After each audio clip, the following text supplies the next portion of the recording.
just do the I'll just do the voice later. I'll just do the recap first.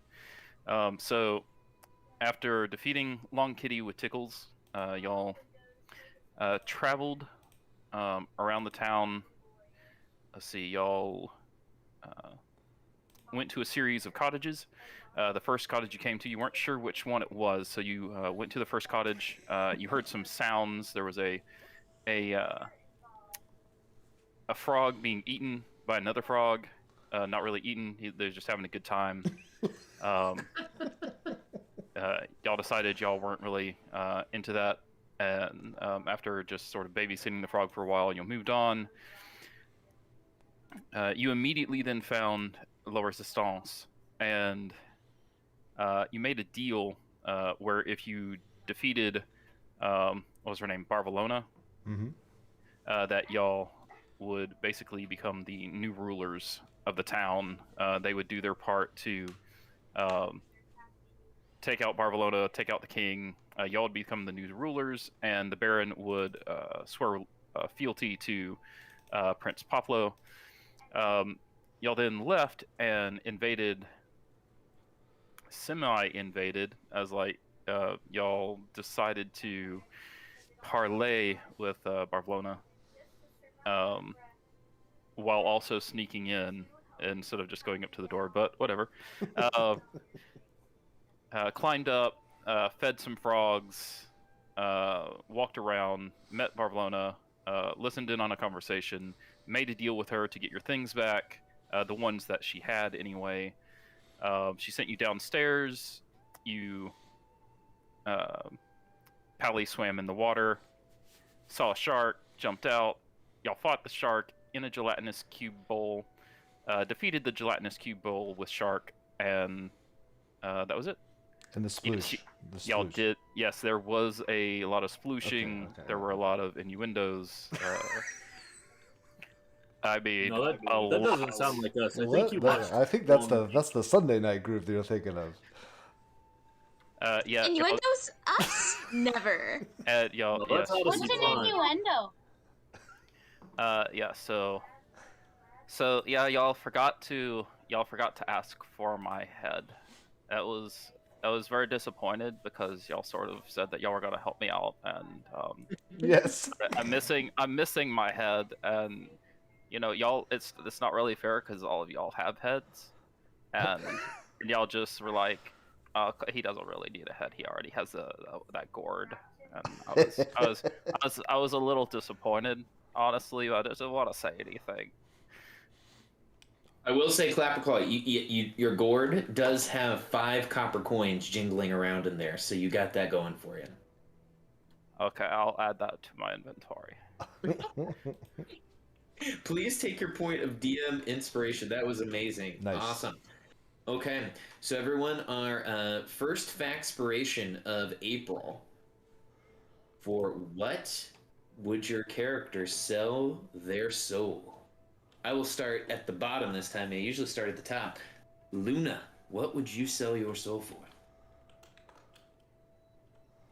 That's a hard one. A good Luna would sell his soul to become Baba Yaga. Okay, so if you got the chance from like a other plan or deity or being to gain the power to be as strong as Baba Yaga for your soul, you would do it. Yeah. All right. Okay. Perfect. We'll take your Factspiration dice. A D8 usable in this session only. Mr. Scrack, what would you sell your soul for?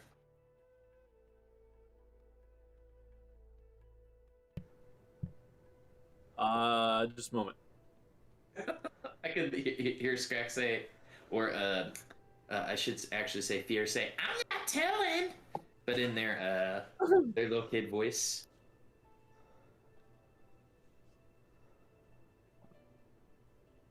Oh, and I didn't get to catch the stream where Crash announced the winner. Who won? It's being passed to patrons. Oh no! Yeah, it's a I would Oh, say, yes. in all reality, I would probably sell my soul for a kindly lady that I could settle down with, as I don't know that I could do that if I can't lie. I would sell my soul for just one more crack at that prisoner, Doctor. I swear.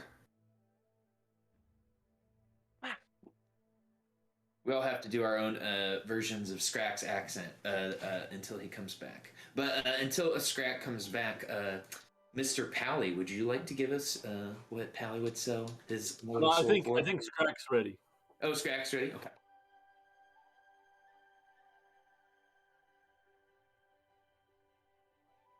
Okay. He died. I would say Scrack would sell his soul to never have been parted from his family. Mm. That would be good too. That would be a good one.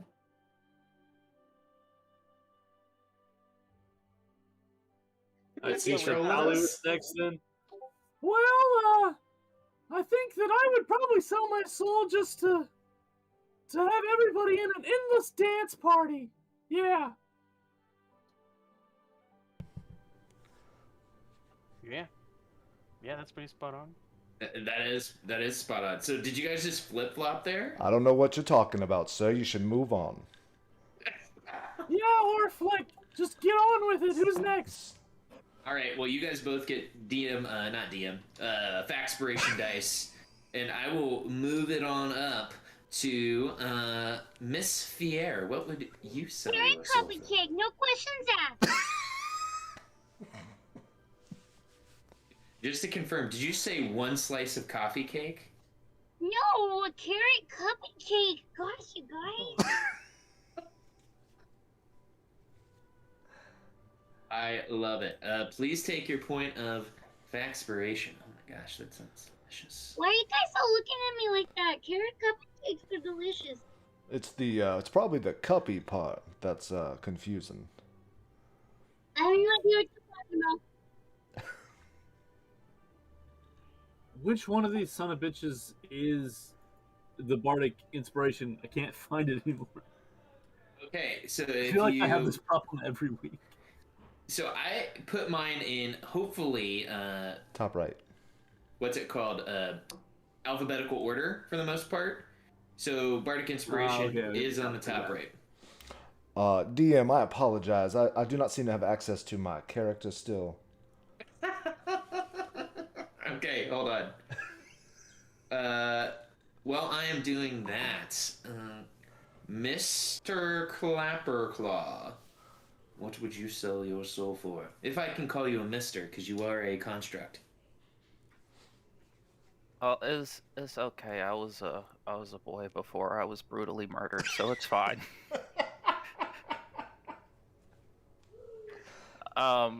But I actually only have my soul left, because I was stuffed into a scarecrow and all.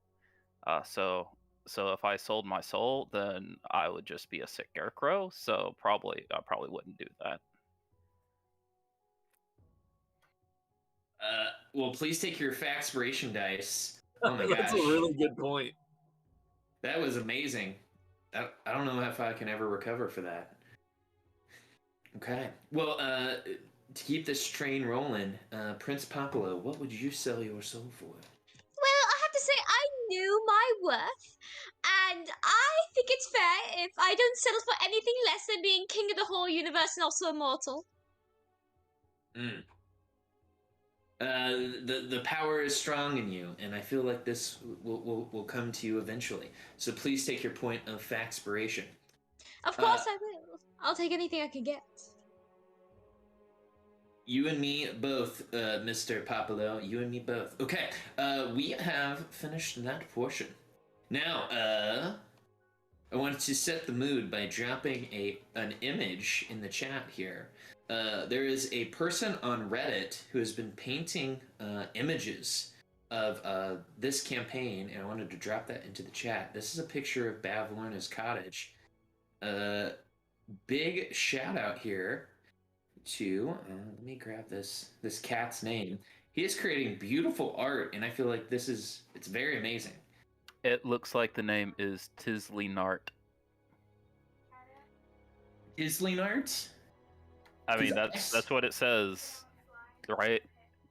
That could be. I see his username as Shoddy Employment 954. Anyways, that is amazing. I just see a watermark in it at the bottom, and it says Tisley Nart. Oh, you see that? Yeah. Well, shout out to this guy or gal, because that is amazing. Anyways, let's get into it. So, you guys need to be moved to a new map, so let me move you to Bavlorna's Cottage.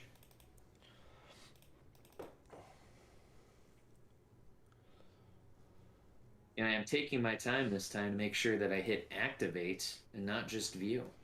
And Mr. Clapperclaw, I will need to take you onto the scene. Now, Mr. Clapperclaw, would you have been brought into the cottage? Would you have came inside, or would you have stayed outside with all of the frogs? Well, I definitely would have come inside the cottage because that's where my head is. Okay, well, you are now inside the cottage. So to kind of set the scene here, we are all in the bottommost layer here. There is a giant pool of water that you guys just unclogged. The shark bowl ooze you guys just defeated, so I will just go ahead and hit the big old delete key on that bad boy. There is another me over there. Oh, yes, there is the un-you over there. The chorus of several hundred frogs on the outside balcony are serenading you all as we speak. And I will hit the tennis ball over to you guys. What do you want to do after defeating this giant frog jelly? Take a nap. I am already doing that. Does anybody else really want some Jello about now? I could do with some Jello. Yeah, that's a. Do you know what some is? I mean, well, there's some blue-looking jelly in the pool still. That looks rancid. Yeah, I'm just gonna go and eat a big old mouthful. Oh, I'm sorry, guys. Did I sleep through something? I think I did. Oh. Yes, there's currently a giant shark-shaped That's Jello right. monster. You had to go. I forgot about that. Oh boy, if this is what food tastes like, I'm glad I don't have to eat. If you guys want any of it, I have displayed it here in beautiful pink marker. If you want any of that Jello. I mean, you always claim to be stuffed all the time. Is it because you eat too much? I don't have to eat at all, so maybe I don't have to eat because I'm always stuffed. I can attest to that. I am also stuffed and also do not have to eat, so that makes sense. We figured it out. Well, you know what? age-old That's gonna be question. more for us then. We probably need to get on upstairs and get the next leg of this done. Do we want to rest now or after? Oh, what the next leg is? I have 2 of them right here. The I next don't one know about after you that. guys, but I'm going to see if there's anything interesting about this Jello. Maybe some cool effect it'll give us.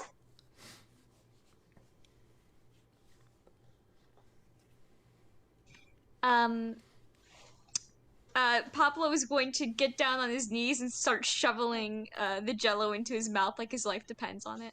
Gross.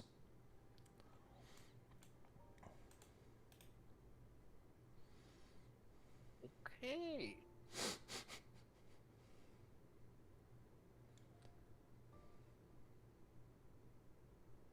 Is the DM there? I think he died.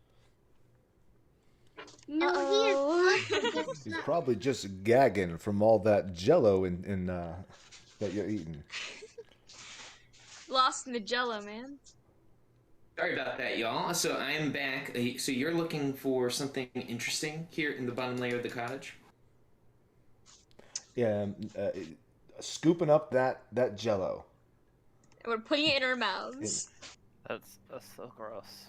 Voraciously, in fact. With reckless okay. abandon.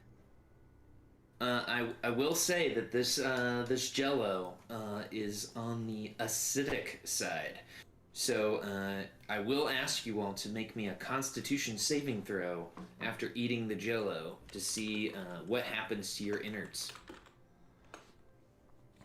Pally, you want to get out of there. We don't know that there are no other shark fishbowl things. That looks right.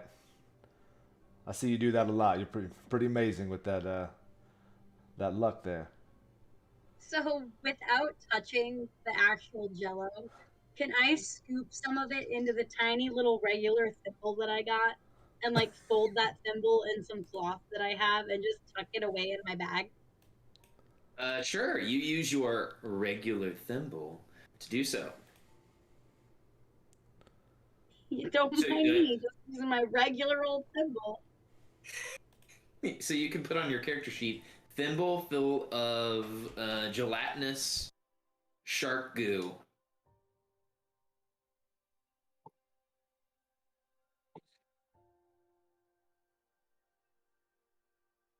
That's gross. Jepik will say to you, Fear, I've heard that when fermented in the right way, the jello from a gelatinous shark bowl can be augmented on a slice of bread with nut butter. Gosh, I sure do love nut butter. That was a weird pause that you had there, but I respect it. I think it was a hiccup, maybe. It wasn't intended to be a pause. I do declare. May I ask, does it work if I can't believe it's nut butter as well?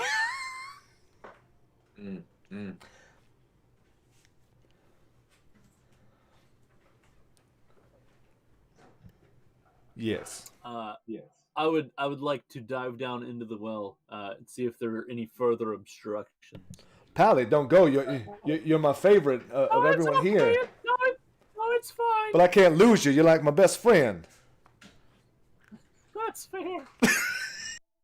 So, Anybody else Pally. notice that Scrack and Pally seem to be a little too close lately?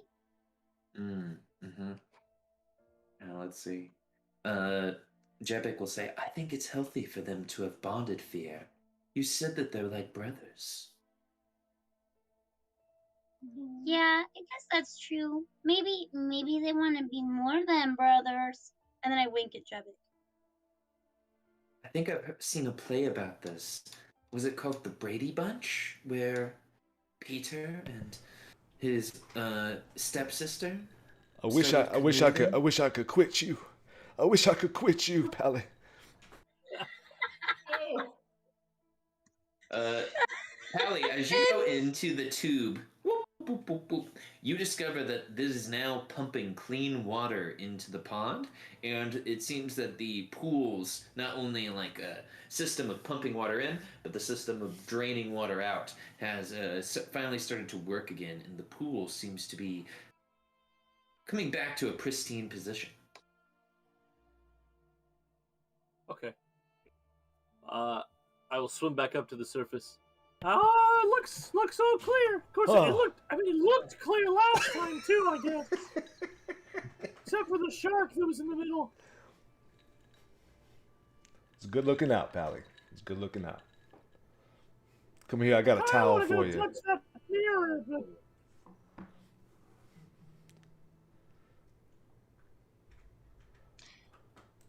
Did we ever ask Bavlooney what that word that we found means in that book?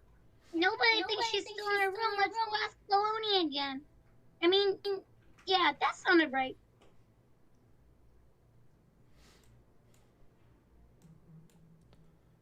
I want to rest for a little while first. No, I think you guys guys are okay. Come on, let's go. Rest. I mean, I can only see 2 of our health bars, but they're pretty low. Morgort, the Knight of Wart says, I believe it would be very smart for us to rest. Perhaps inside that weird taxidermy workshop. That seemed to be safe. Oh yeah, definitely, because when I want to take a nap, I want dead, creepy animals looking at me. Let's go! Morgort will march. Jebek's right there. You don't want to call her Nothing dead and screams- creepy to her face. Oh, so rude. How rude! You should never talk to such a beautiful lady like that. I'm going to agree you with guys, us here. Nothing really Oh boy, screams time to hit safety the the way dice. being in a room full of stuffed taxidermied animals. No offense, Pally. I'm not taxidermied. Oh, you're not? You're so lifelike. No, more like taxidermy. What she said. That was just cruel and wrong of you. I can't believe you do this to him. This You poor watch your innocent mouth, young creature. lady. You watch your mouth. That is the finest young Gepetan I've ever met. He's my best friend. Yeah. It's I'm gonna lean over to where Jebek's at after I go find her, of course. And Yeah, right. Just kidding. For some reason, I can't leave the room, so I'm gonna pretend Jebek's right next to me. I'm gonna lean over and go, "Yeah, I think they want to be more than brothers." I've had enough That's of okay, this. too. You wanna retire to our own rooms, Crack? Is it normal for brothers outside the Feywild to fraternize? This is totally platonic and healthy. You guys got some problems. So yeah, let's go to our own room, Pally. Despicable. You're not helping your case. Let's go to our own room and lock the door. Morgort will say to you all, you don't want to lock the door in here. You never know what might be in there with you. Maybe I should come with. Yes, that would be Alright. nice. It'd be nice to have some company. I'm sorry for not helping earlier, but like the next time we get into a fight, would y'all like me to like join with you? I could probably help. Morgoth, if you will. Afford me a moment. Yes, Clapper. Claw. Sorry. Whoop. Just for doing. So those guys are in a shut door. Clapperclaw, when you delivered that line, who are you speaking to? Well, it was the people out on this balcony, but then everyone left to go get a room. So I guess it'll just be like, well, I guess I'll just stay here. I don't know what they're doing.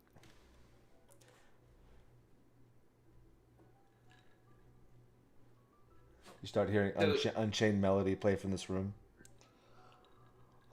You guys discover that Morgort is indeed a female bullywug in this room over here. Your voice is so deep. Oh, do we discover that? Put that down, Pally lady. says, Put that down. I am stuffed if you want to use me as a pillow or something. Oh no! She says, well, I can't rest in my armor. There's penalties to that. Long rests. So this group over here in Pally, Scrack, and Morgort's room is getting a short rest. I assume this group over here is also getting a short rest, correct?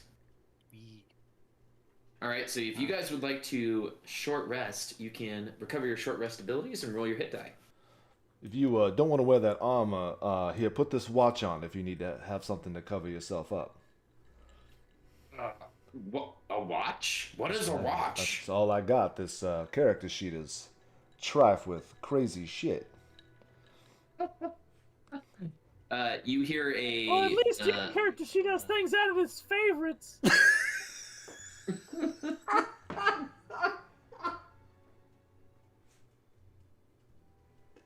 As you talk about random crap on someone's character sheet, you guys feel the presence of a rabbit somewhere else in the Feywild. Said, "Random crap? Weighs less than a pound?" Then they push up their anime glasses and they stand up, and their scarf trails behind them. Oh. Mm-hmm. Are they single? They are now. Because Fear stole his girlfriend. Yep. All right. So you guys are able to take. He is butthurt. You stole his main squeeze. He doesn't watch it. He'll be even more butthurt if he comes back around. I'll tell you that.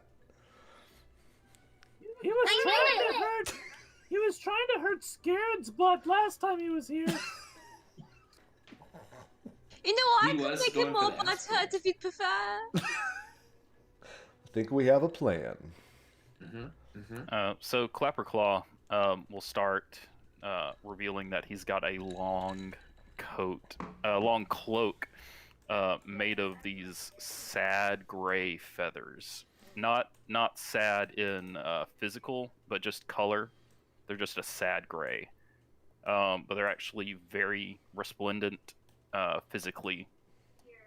And as he just reveals that, he'll say, I know that I made a promise that I wouldn't hurt people, but I gotta tell you now, if I see Long Scarf, I'm really gonna mess him up this time. No, what did he do to you? He used my head to play a game of golf. I remember that, yeah. That was after he beat me up, so.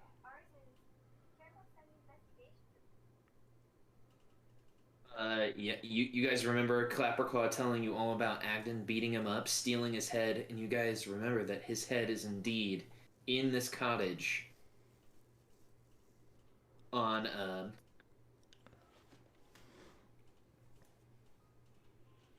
what's it called? On Babylon's wall. Hey, you wanna go find your head? I really do. I don't. These hags can be really scary, so I don't want to like get us killed or anything. But I really want my head back.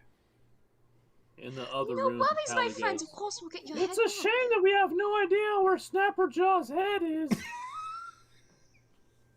Well, if we just keep our wits about us and we don't lose our head.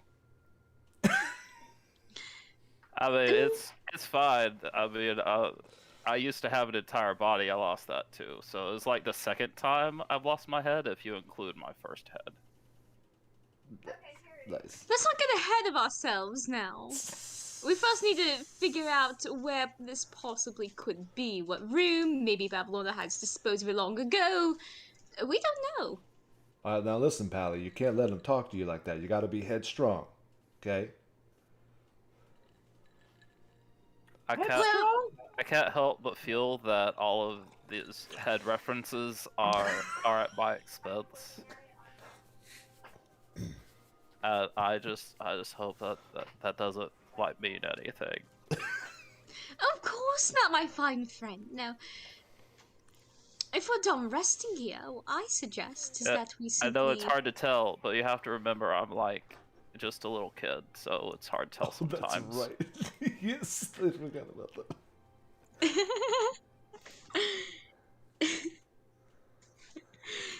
Listen. Oh, I think we're using the wrong one. We should, you know, start getting out of here and start heading in the right direction. Oh, look, skull. There's some tobacco here that's a brand I like. You guys open the door. You see the other members of the party are finished their short rest. Upstairs, you hear a incessant humming coming from the direction of Bavlorna.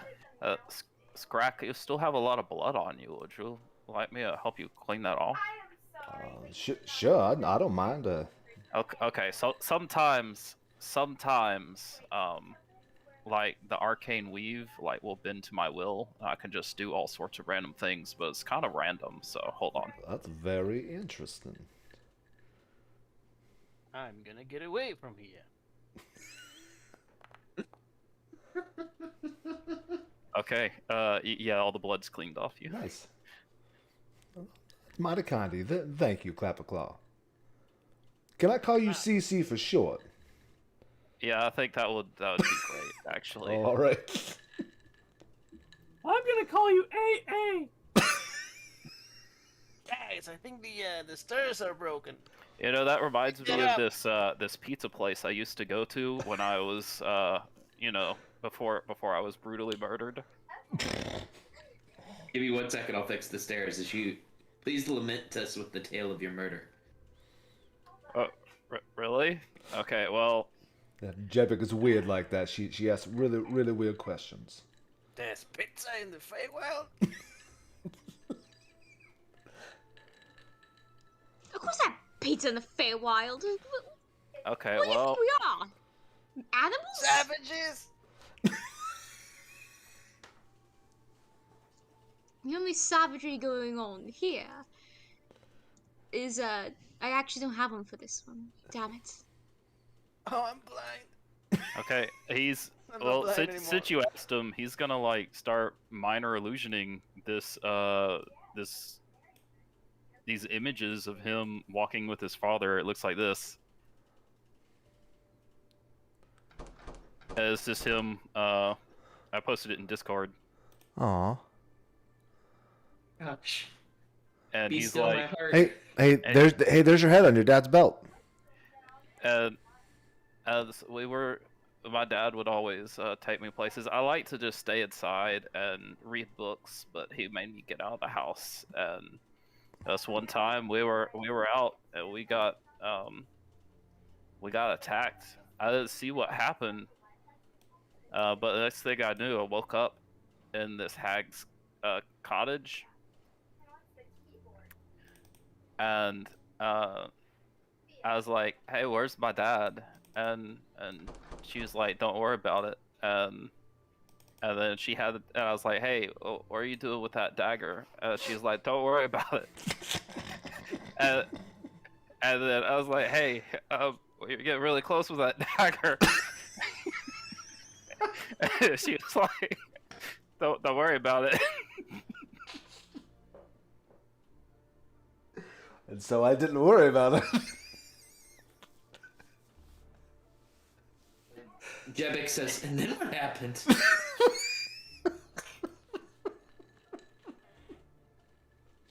I have to know.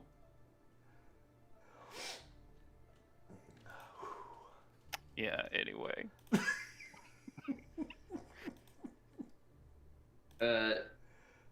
Please take DM inspiration for that. Oh my gosh, that was nuts. So you guys all walk upstairs listening to the tale. We return triumphant. And you see the beautiful Bavlorna Blightstraw. Thank you, Token Mold. In case we forgot, when you guys walk in, you see Bavlorna sitting on this, there's no other word for it, ruined armchair. And she is drinking from a cup of tea. Well, there are very small, what looks like doppelgangers of her, massaging her legs, her feet, and her shoulders. Clapperclaw is just sort of peeking around the corner. Yes. He's not going in. As you guys come in, she says, well, what happened? Has anyone told you that your eyes look particularly protrusive today? No. All the better to see you with there, little stuffy. We just came up to let you know that we did the thing. Are you telling me that you fixed my poo? Yep, that's the one.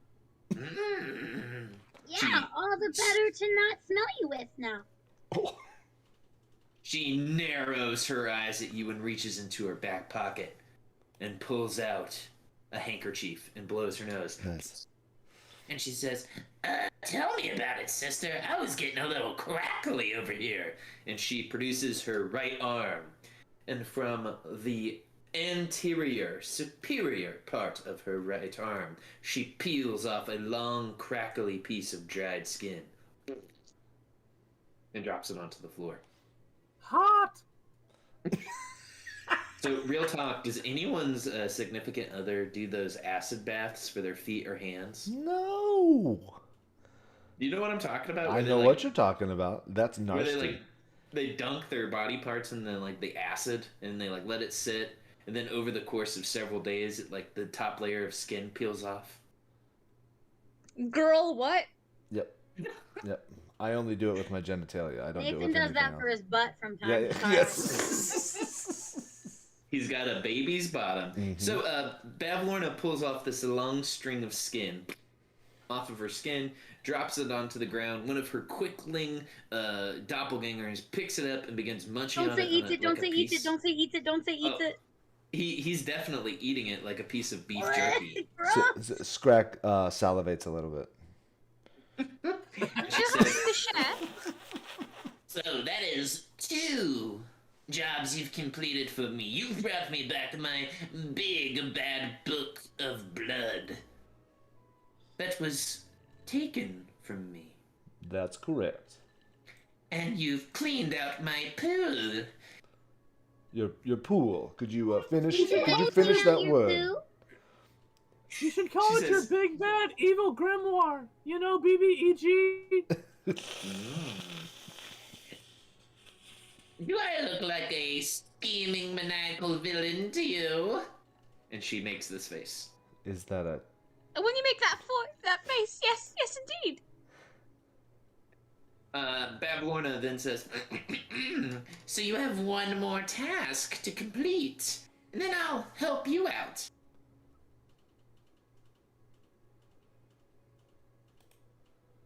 Oh, do you need prompting on what you need to do? Has it been that long? It's No, only we've about got to go and minutes. get your delivery of dead animals or something from that one group of people in the town. Good job, Pally. That was a fine recollection. Oh, that was very good there, little boy. Here, take one of these. And she peels off a piece of her dried skin from her thigh. Scrack salivates again. Oh, thank you. Pally stuffs it inside of himself. Yep. Perfect. He says, you'll want to eat that sooner than later. You gotta really flavor the savor.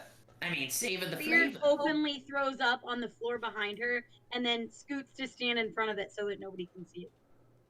Make a stealth check. Okay, well, I think that's the only business we had with you, Bavlorn. I don't think there was anything else we needed from you, so we're gonna go now. Oh, Right, guys? Is that all? All right.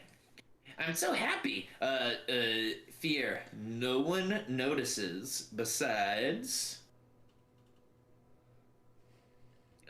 Actually, no one notices you throw up. Fuck yeah. Yeah, no one notices your stealth move. Bavlorna says, yeah, so when you finish my crate of taxidermy, just bring it back to me, and then we can discuss the terms of what you wanted me to do for you. And as she says that, her eyes go crossed, and she licks her upper lip.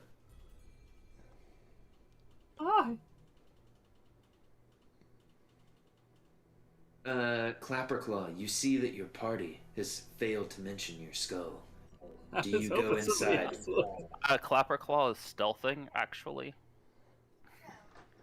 Oh, so you're like hiding behind the door? Yeah. You wouldn't have to have another one of those peeled off skins for. Oh, you're kind of a spicy boy. What will you do for it? That's a good. Let me think on that, and I will actively look like I'm thinking really hard. She nods her head. She's like, I have all sorts of things that I could offer you in place for a piece of my skin. You could offer me in place of your skin. Excuse me, that was very confusing. That was. I can make you a deal, and the result of the deal will be a piece of my skin. It's been a long day, you see. I've been trying to get my pool fixed. Have you ever experienced what it's like to have workmen at your house all day long? Oh, it's awful. I know exactly what you're saying. You can't leave your room. If you leave your room, you feel guilty because they're working while you're walking around. Yeah, it's awful. You don't know what to do, so you have to like hide in your closet and hope that they don't come in there. You become a prisoner in your own house. So, what will you give me for my skin? This one's crack. What'd you say? Callie pulls it out of his belly okay, button. Yeah. In a scene reminiscent of like an Hannibal? infant tugging on their own umbilical cord. I thought you were going Hannibal Lecter and then throws it over toward Scrag. Fear throws up in her mouth and does her best to try not to make a scene of it. What's the rest of the party doing, Orf? Leaving. Yeah, it sounds like everyone is just going down the stairs, except for Clapperclaw, who is stealthing in the corner. Oh, if Clapperclaw wasn't going to ask himself, I would have asked if for the head. I thought that I saw people checking rooms, so I was trying to distract her. I didn't see anybody move into other rooms. But, okay. Okay. Yes, I was stealthy. Wait, where's Luna? Yeah, exactly. Luna? Oh, Luna's down on the first floor. So Luna, Fear no. shyly raises her hand in hopes that Bavlorna sees it and calls on her. Okay, so I'm gonna close this door. Unless Clapperclaw, are you trying to move around? I do look around a little bit. Okay, Stealthily. which room are you going to land in? The one to the north or the one to the south? Looks like a bit. I'm just gonna poke my head into the room to the north real quick. Okay, so let me just tell you what you see in there. You see a guest room. Okay. I'll poke my head into the room to the south.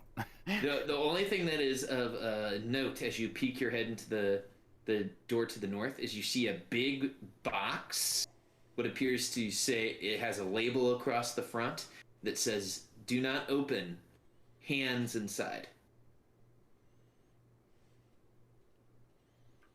Gross. To the south, you see a dining room. And as you kind of look out, you can see above the door, or excuse me, kind of in the mantel place here, there's a severed goblin head with its mouth agape. There's 2 cupboards in the room. There is a banquet table, which is covered in half-eaten food and festering flies. Not shown on the map, there is a chandelier.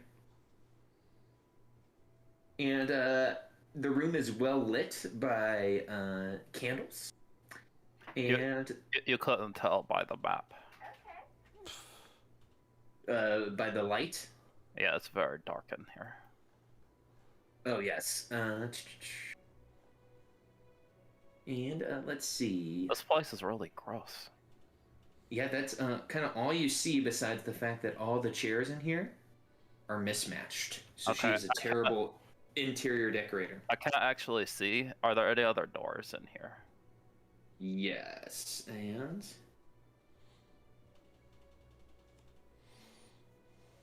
make little lights in here. Boop, for the candles.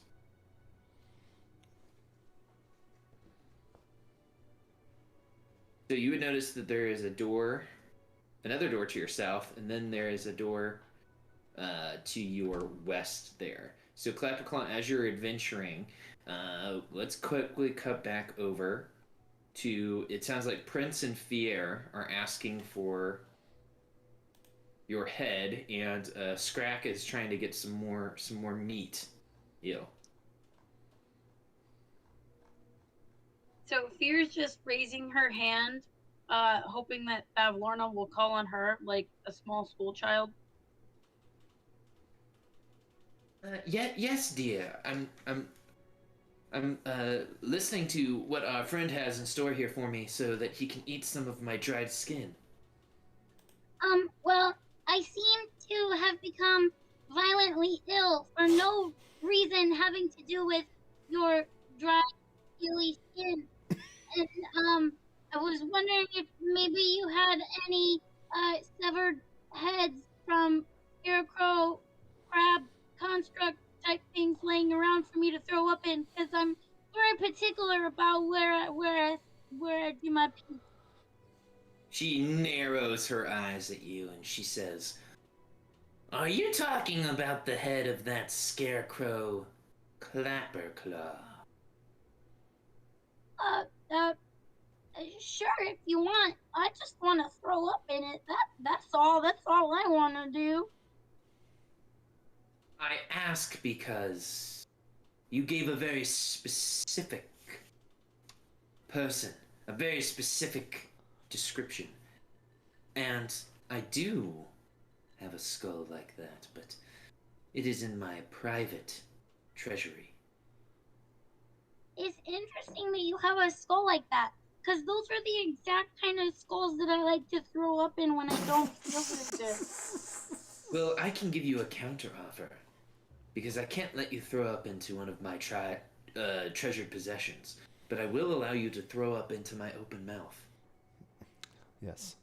What if, and bear with me here, what if I threw up into the skull, and then we took that throw up, and we poured it into a cup for you to drink? You see her steeple her fingers together, considering this option, and she says, "I have not drank the throw-up of a Harangon in a very long time. What makes your throw-up the most valuable?" Waiting for your elevator pitch. It's full of hops. Okay, so see here, I'm a very particular Harangon. I have a taste that spans many varieties. So not only would you be getting my essence, you may or may not be getting the essence of others as well. Yeah. And I think you would enjoy that. I'm going to say, perhaps Jevik would be the best one to talk about your particular flavor. Oh, I think she would know. Yeah, definitely. So Bavlorna looks to you and says, this sounds exciting.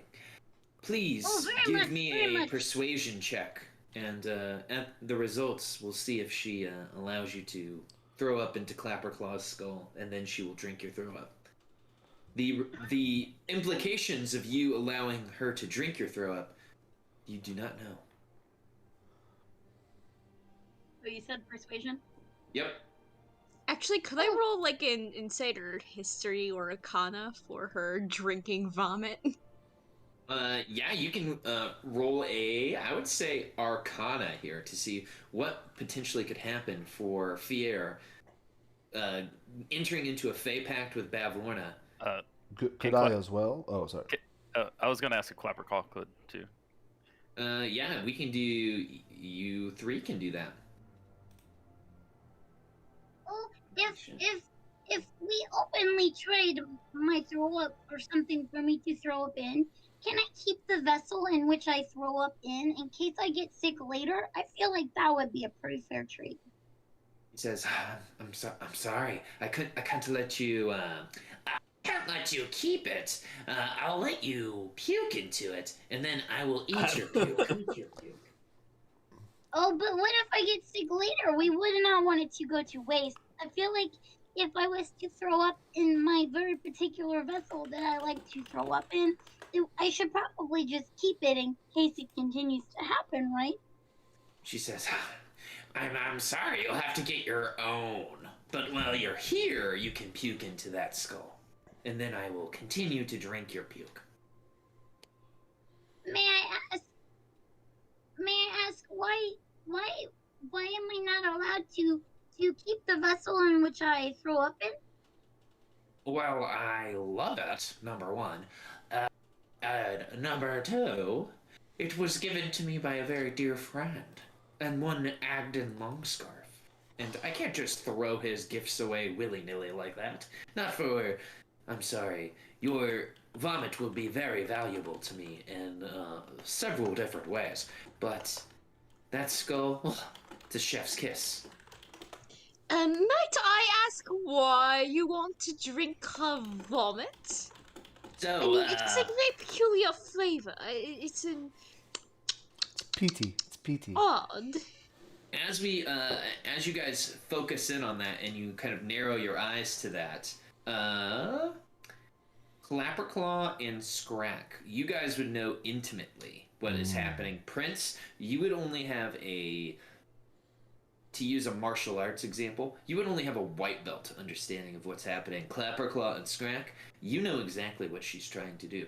So this would be a Fey pact that Bavlorna will allow temporary usage of one of her treasures for you to use as a vomitorium.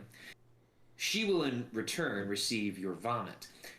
By receiving your vomit, she can use that as a part of her new essence to always know where you are. It will act as a sensor.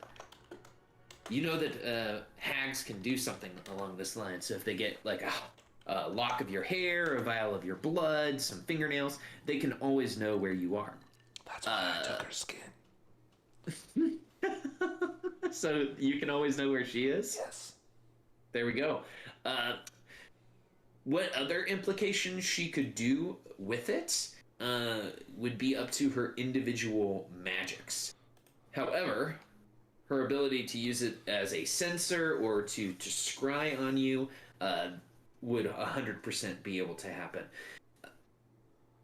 So back to the game after you guys figure out that information. Can I try to attempt to message Fear? With your message cantrip? I will attempt to do a message cantrip. Is that a yes, Orf? Yeah. I mean, is it message? You just do it quietly and it happens? I have to attempt it. I have to roll for it. It's a war mage thing. War mage thing. Okay, go ahead. I didn't know if it was one of your cantrips or not. So I'm just gonna say, may I attempt as a may I do sort of thing. I don't know. So Okay. while he's doing that, when we're talking about the skull there, can I see if she like looks toward a certain room or area when the skull is brought up, so I can get an idea of where it might be? I'll lie to me. Okay, so with infinite variation, you attempt it, and it looks like you succeed because you got a 19 there, and you need to beat 15. Yeah, so you message cantrip. Pally or Scrack, you're looking around the room trying to see if you see the skull. No, when the skull is brought up, I want to see if I can notice if she looks toward a certain room as the skull is discussed, to see if I can get a gauge of where it might be. Okay, give me I would say, perception or insight to see if you notice. Okay. Can I do an intelligence insight? Because I know that you wouldn't give it to Nathan, but perhaps you would give it to me. I will say this is a wisdom insight because Okay. you're just watching her movements. Yeah, fair. Okay. You see her casually lick her lips as she stares at Fear, and you can hear the hungry growls of her belly. Okay.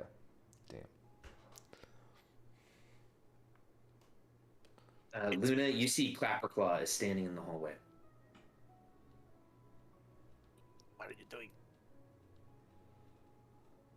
What is this about ingesting vomit? What the hell are you guys doing? I'm assuming that Clapperclaw was able to message to me that I probably don't want to do that. I passed the DC, so you get that message whispered in your ear. Nice. All right, so then I'm going to change tactics here, and Lorna. So I'm actually feeling a little bit better, but the thought of this vessel in which I was going to throw up, it sounds pretty cool, and I kind of would like to see if you want to trade for it. I have something pretty interesting I think you might want, and I think that if I gave you something and you gave me something and we made it a fair trade with absolutely nothing else attached, that would be pretty awesome. She says, well, there are many things that I would love to trade, that I would love to trade Willie with anyone. I can let you know what those are, and based on how much I value the skull, you can decide whether or not it interests you. Okay, sure, let's hear it. Well, it is of, I would say, medium value to me. So, you could trade me your final breath. You could trade me your hope. Or you could trade me your tongue. So, your tongue, your hope, or your final breath. Well, I definitely don't want to give you my tongue. That's pretty important. And I look at Jebek and wink. Jebek blushes heavily. Morgort, the Knight of Warts, also blushes from a, what's it called? A contact blush. So it would seem that my last breath, which is probably pretty important too, because I like to be alive. And then I also wink at Jebek. Guys, wait! This is a sacrifice I'm willing to make for the team. Sorry. Bavlorpa, I will trade you my final breath for this skull thing that she wants. No, straighten your tongue, please. Luna, please take a point of DM inspiration. So, metagaming, exactly what it means. Do you want me to tell you what it means if you trade your final breath, your luck, your hope, or your tongue? Or do you just want to do the deal and then find out afterwards? Do the deal and find out afterwards. Pally would not give two shits. Okay, so Pally is trading his final breath for the skull? Yeah. Okay. Bavlorna walks over to you and says, to extract your final breath, I will have to do so with a kiss. Good thing he can't taste. My man's slightly Pablo is going to lean forward. So Pally, the hag, reaches down, picks up your small plushy body, and inserts her frog tongue deep into your throat. You can feel it inside, tickling what would account for you being your uvula, and then down and tickling your esophagus. Oh yeah. But as I don't think Pally has any of those things. Spirit openly throws up on the ground. You see Bavlorna look at it mournfully. As she tickles you, you feel something coaxed up from inside you, and you feel an exaltation of breath leave your body and enter into Bavlorna's. Pally, you will die after Is this what breathing feels like? You will die after 2 failed death saves instead of 3. Okay. I talked to Nathan about it beforehand. We're good. Okay. I just wanted to let you guys know that. Okay. So you feel that it'll leave your body, and she says, "Well, I have a skull to give you all." Clapperclaw quickly prestidigitations the floor clean so that she can't get the throw up. You know she was running for that throw up, tongue out like a dog. She says, "Well, if you would like all to follow me, we have a place to go." And she steps out into the hallway. Clapperclaw, you see Bavlorna. He just backs up and tries to become small. And she says, "Ooh, Clapperclaw. I don't think we've had the pleasure of meeting, but Agden told me all about your meeting. He's frozen in fear. He's just stiff as Don't straw. be afraid, Poppet. You can trust old slack-jawed Lorna. And it sounds like you've made some friends. You know, they traded something for your skull. he is frozen. Well, it looks like your friend here has cold feet. You do know you're Oh, talking don't to worry, a I'll scarecrow. just die sooner. It's okay. Wait, can you say that again, Pally? Don't worry, I'll just die sooner. It's okay. No big deal. She's like, does anyone else want to trade something? Here, follow me up the stairs. And she whips up the stairs. Excuse me, how much for a cup of your bath water? Oh, other A one. cup of my bath water. I'll get that. Yes, for I need it free. for purposes. Nothing in particular, I promise. She says, don't worry, honey. Pretty soon I'll be washing myself in my pool. You can lap it up all you want. Oh, that's Washing perfect. yourself in your own poo.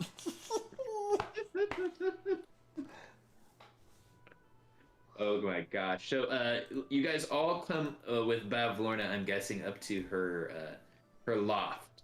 Does anyone stay behind? I'm gonna guess it's a resounding no. Alright, we all go up. Here, I will use the power of teleportation. Boop. Okay, so let me tell you That's guys okay, what you I'll see. just stay here.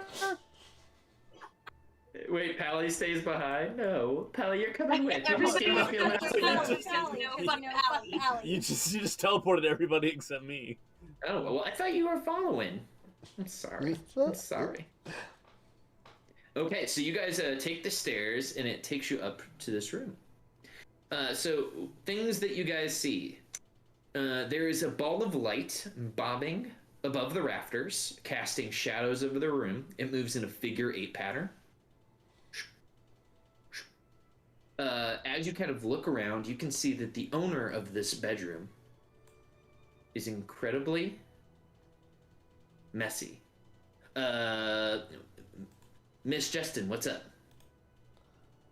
Sorry, raised I your was hand. literally just trying to drag myself closer. No, you're good. Oh, H allows you guys to raise your hand.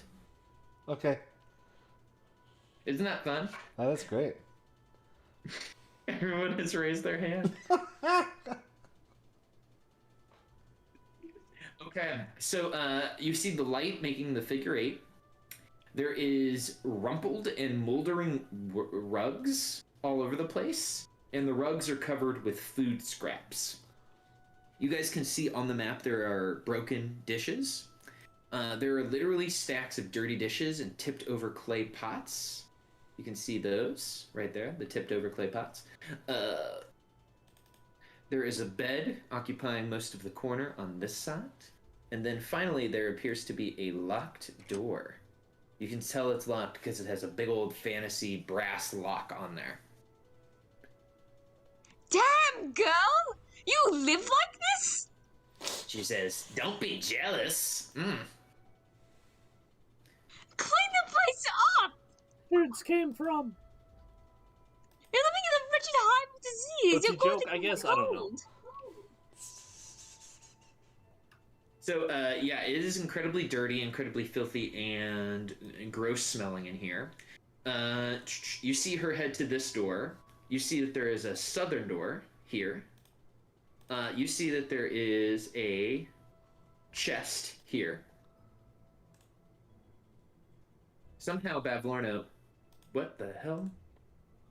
Or is that Scrack? Oh my gosh. Okay. So there's a lot of things going on in this room. She says, if you will hold on, I will go retrieve your skull for you. I will be right back. She... Oh, go ahead, Clapperclaw. Oh, I was gonna talk to Pally for a second.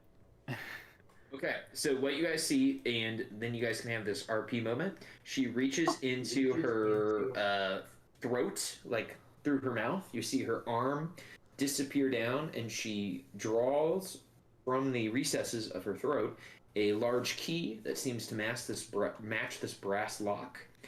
And she turns the brass lock, opens the door, and begins to walk inside. As she walks inside, Mr. Scrack and Mr. Luna, that feeling of your lost item begins to pull at your psyche. And you know that it is beyond that door. She turns around, and as she's going to close the door, party, you can all give me a perception or investigation check to see if you saw the goodies that were behind the door.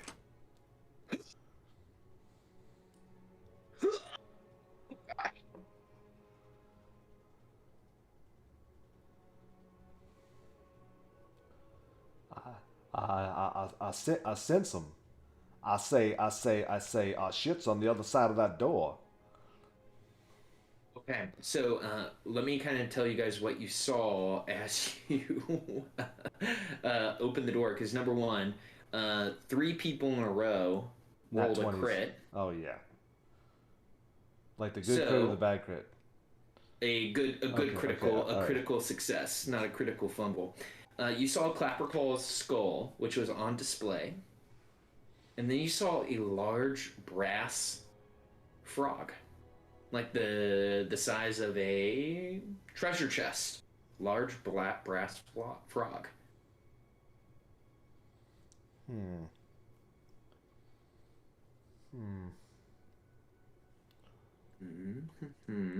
Now, as you guys are in this room, you can hear her kind of making noises that she's obviously like trying to pull it down off of the wall, and she's got shit that she's doing in there trying to figure out what's going on. So your DM has grabbed his stopwatch and is about to hit start on an amount of time. After that time finishes, she will come back out with the skull, allowing you guys to kind of wrench around in her bedroom. So I'm going to start that timer. Oh, before I start that timer, Pally and... No, I'll go ahead and start it. So I'm starting the timer. Clapperclaw and Pally, it sounded like you guys need to have a conversation. Pally, that was amazing that you would do that for me. I just felt this presence from the outside that said Pally would trade final breath winky face emoji. Oh my gosh. And I don't know what came over me. I just felt like I needed to offer. Probably because we were hoping to evil genie this shit. Oh, no one's... I don't breathe. No one's been that nice to me since my family was, murdered and everything. It just really means so much to me. Well, I was gonna try and throw up in your head to get it back for you. Yeah, that's really nice too. Yeah, it's just so thank you so much. And you can just see that he's grateful and terrified at the same time. Just the whole situation's really overwhelming for him. Also, my backup character's pretty cool.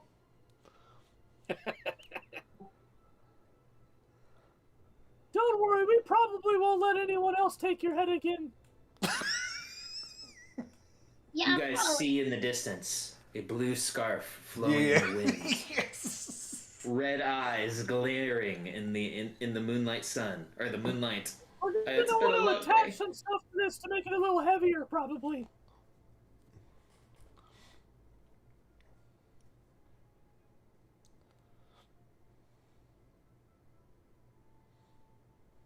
Here, Pally, I don't have anything, you gave up something for me, and I want you to have this. And he will pluck one of the feathers off of his cloak of feathers and give it to Pally. Thank you. I've always wanted one of these. I'm sorry. I don't have anything. I just want to give you something. Oh, I can't. Callie just gives him a hug, but it's like gyrating. Yeah, like there's too much dancing involved. Like hugs aren't supposed to have dancing, but this one does. Yeah. I don't. I'll start to bleed. I pull out too many. Maybe later. Fear. Okay. You guys hear from the other room. God damn it! What did I put on this wall to stick this freaking skull up here? Did I use super glue? Jesus! And she's like, you can hear going. Ugh. And one magic item that's basically magic super glue. You need some universal solvent. Allie, maybe you should go in there and disdirect her.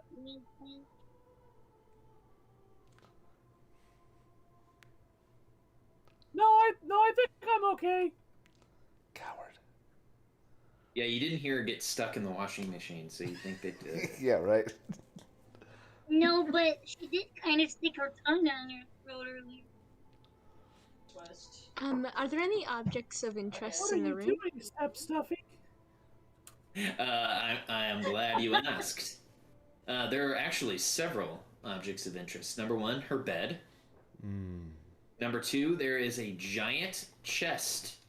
The chest is padlocked. It has clawed iron feet, and the initials BB have been carved into its lid. Hey, BB. I want to carve EG at the end of that.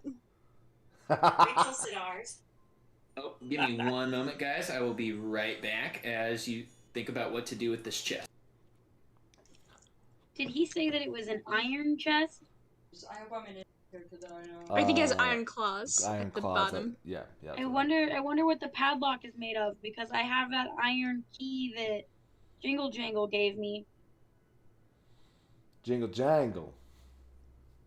Jingle I wonder Jangle. if she's had any maidens in her bed. Something tells me that she has not. Let me investigate real quick. I can just get right in. Maidenless? Yeah, I think you're right.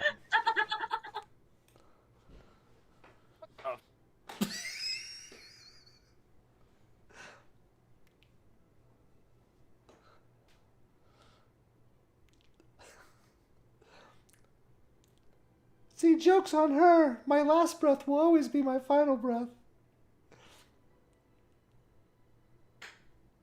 So I guess that means you should take the next one. Yeah. Lorna, I have something to point out to you.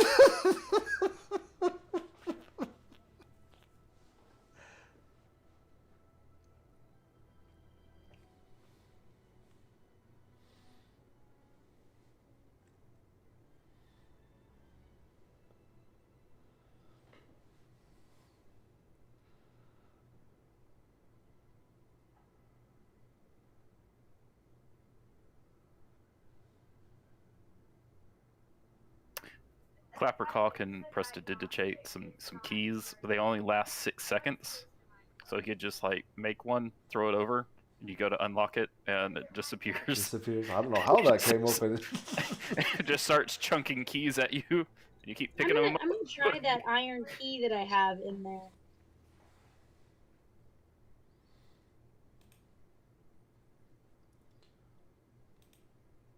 Pally, would you like me to try and mend your eyeball? I want to mince my eyeball. Yeah, put it back in place. You know, sometimes the world just bends Exactly to my where it will. goes.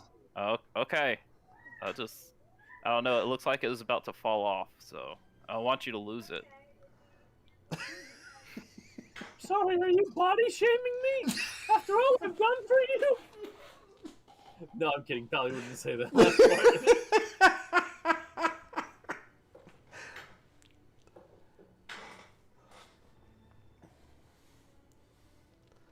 It makes him scary. It increases his intimidation. Yeah, don't worry about it. I've already tried fixing it, and he falls back on right on. Yeah, he just falls back. I think he pulls on it. Maybe I should like leave some holes, so like some straw sticking out. I'll look tougher like you. I'm gonna do that. I just gotta like here. Let's just pull my shirt a little bit. Take some of the straw out. I just kind of like leave it hanging out a little bit. Yeah. Be careful, there's a fine line between tough and disheveled. Okay, then like just a little bit out of my shoulder here. Like I'll try to make it look like it was a battle scar.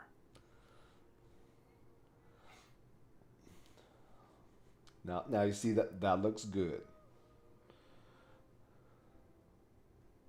All right, I was so scared.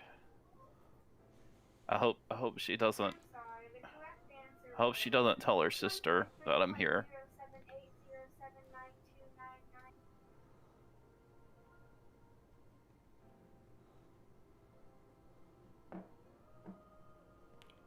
If she tells Sabbatha I'm here, Sabbatha might come for me. Sabbatha. The Christie? You know, Granny Nightshade. She's the one that murdered me. And who the hell is that? I think they're sisters. How many sisters does this lady have? Two, isn't that like the whole thing? Yeah, I think there's like 3 of them. 3 total. Oh, okay. I think that's like the Hourglass Coven or something. Yeah. Okay. And Granny Nightshade's. I can't deal with that right now.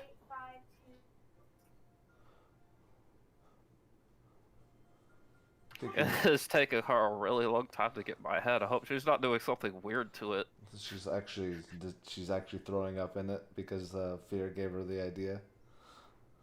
Oh no.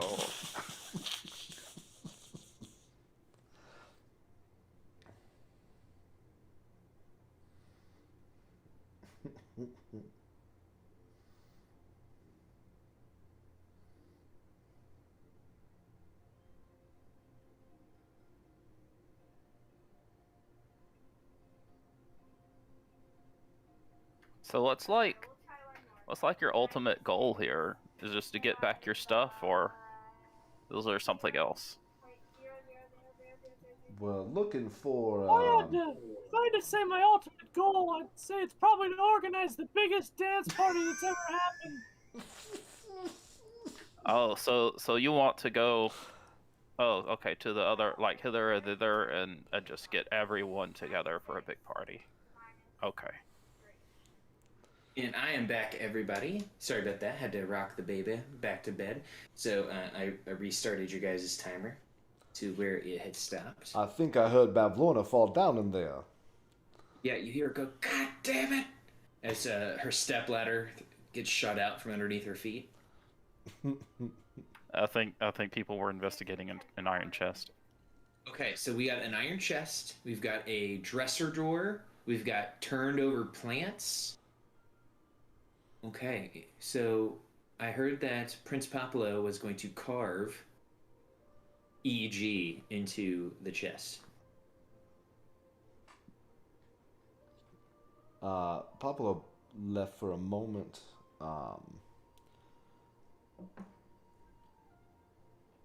So she said it, but I don't know if she meant it, if you know what I'm saying.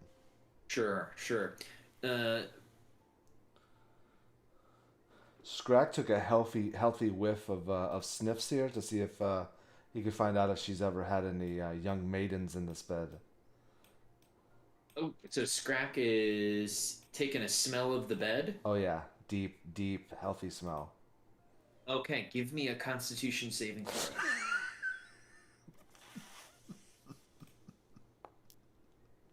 Alrighty, let's let's see what we get here. Okay, a 19. You stifle the vomit from leaving your throat as you smell possibly the dirtiest bed that you have ever smelled and seen. Had you failed this check, you feel that you would have thrown up all over this bed in a way that prestidigitation would not save you. Gross. That's gross. But appropriate. Can I roll? And I will say this. You think that all manners of creatures, male, female, and everything in between have been in this bedroom. Hot. And sorry to cut you off there, Clapperclaw. What were you going to say? No, I'm just going to raise my hand from now on because that's real useful for online D&D. Can I roll a nature check on these plants to see if there's anything interesting about them? Absolutely. Please give me a nature check on the plants. I failed the guidance. Okay, well, you could succeed at a cost. you could, but you don't need to. Each of these plants, you can tell, is a living creature. As you're looking at them, you can see that these are, in fact, twig blights that are wiggling in their dirt because they can't move. They appear to be thirsty.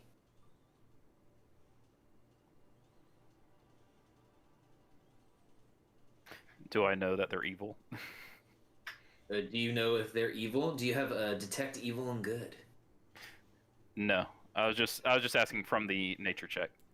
Oh, from the nature check, they are evil. You can tell that given the chance that these potted plants would try to murder someone. Did we come across twig blights earlier? In this campaign? In this campaign. I just don't recall. I don't recall either if you guys fought twig blights or not, but you know that with, like, out of shadow of a doubt, that they may try to kill you. But you could talk to them and see what they say. We better leave those alone.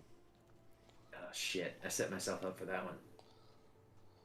Tree, and get out of here. Poplo's back to open the chest. Okay, so, Poplo, you are back and you see that, Mr. Clapperclaw has examined. Popolo wanted to carve EG after the BB.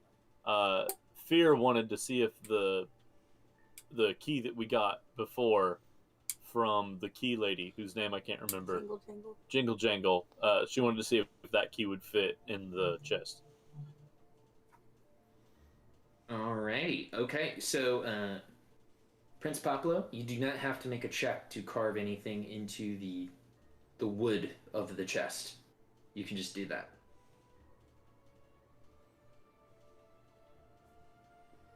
So, for opening this chest, so let me see here real quick.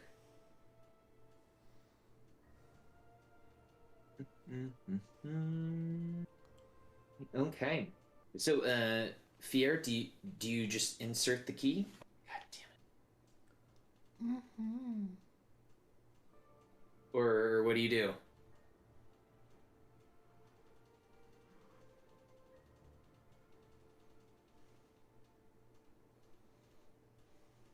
Fier, can you hear me?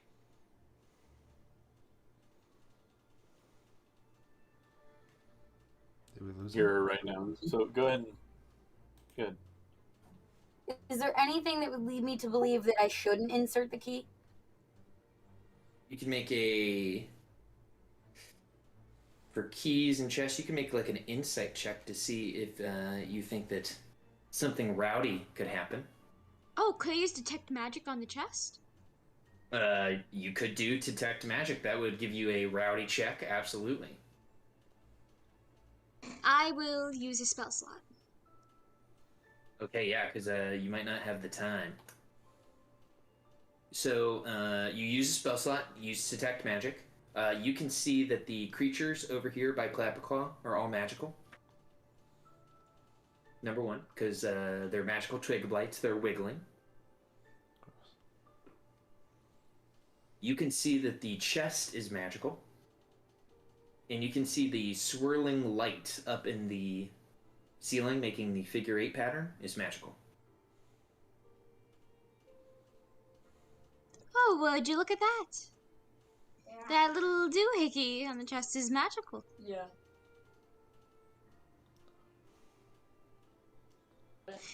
It might be best to leave it alone. At the same time, I'm awfully curious. Can I check for traps on it somehow? You can indeed check for traps. I believe that is investigation, if you want to see if there's anything that could get rowdy if you opened it.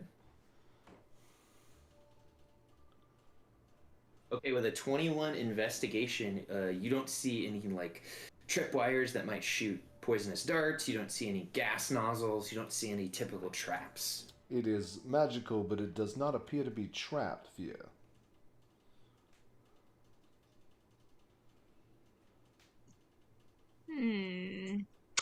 Good night, sweet body. Well, you know what? Oh, we're like die or something. Let's try to open it anyways.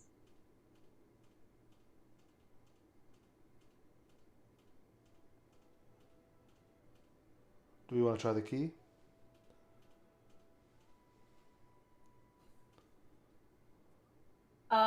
Sure. Why not? Let's try it. Would you like me to try it? So if anything happens, I could scurry away.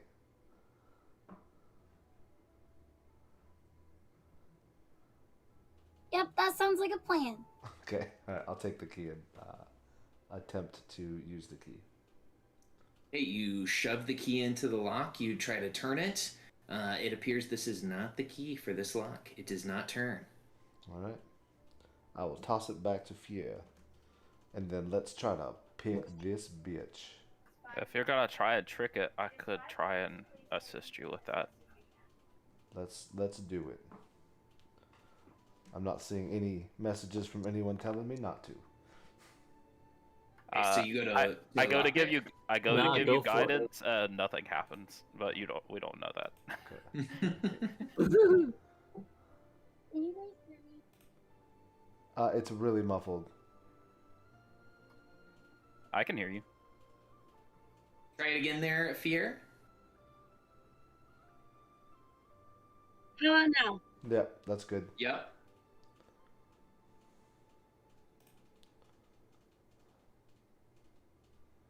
Okay, we are attempting to open. Am I doing a thieves' tools check?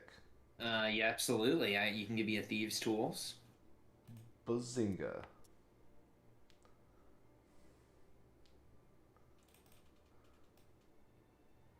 Okay, let's see what you get here. A 20. A 20, you start fiddling around with the lock. And you open the lock.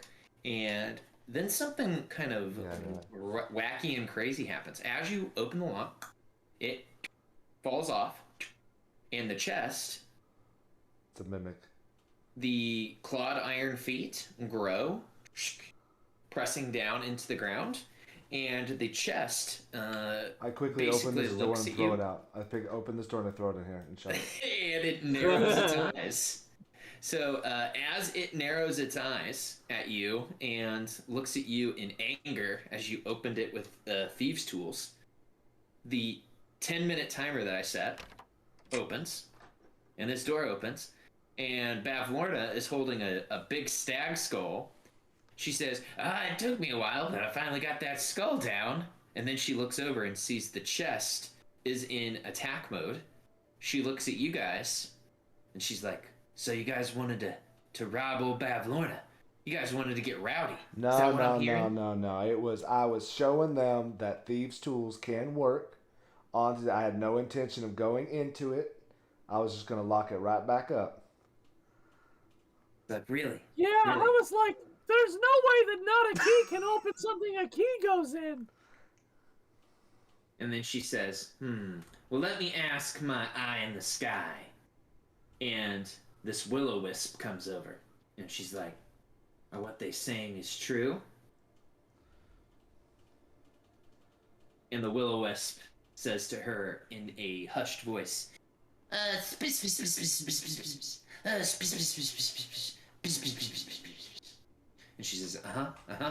and it goes, and she says, and she asks you guys to give her a deception check.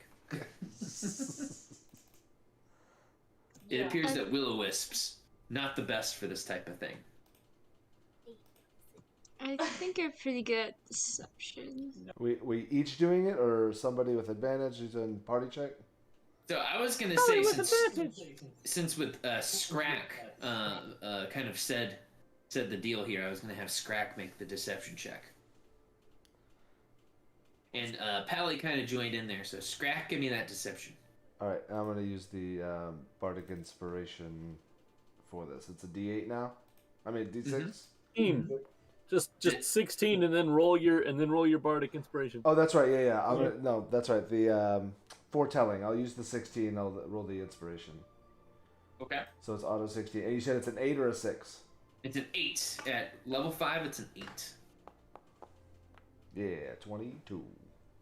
Okay, at 22, she looks at you and she lowers her rowdiness and she says, "Well, all right. But I've never heard of anybody saying that. I should make you guys pay for my padlock, but deal's a deal." And she looks to you, Clapperclaw, and she walks over and she hands you your skull. All right. I think he doesn't say anything. He's just too scared to. But he just holds out his claws. And he'll take it. And she gives you the stag skull, and here's kind of what you see as she does that. So let me... anyone standing near the plants say, "I'm so thirsty. Please help me." Well, alright, because you asked for it, and Pablo is going to unzip his pants. Oh no. Oh no. So you start peeing in her plants? No, I'm not going to do that. I was like, well. So, Clapperclaw, this is the skull you see, and if you would like, I can make this your token. Oh, nice. Nice.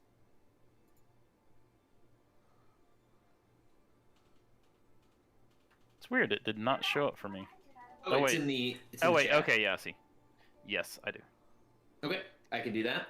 I have found that the actual best way to show like art and stuff is to literally drag it into the chat and just have you guys open it from your side.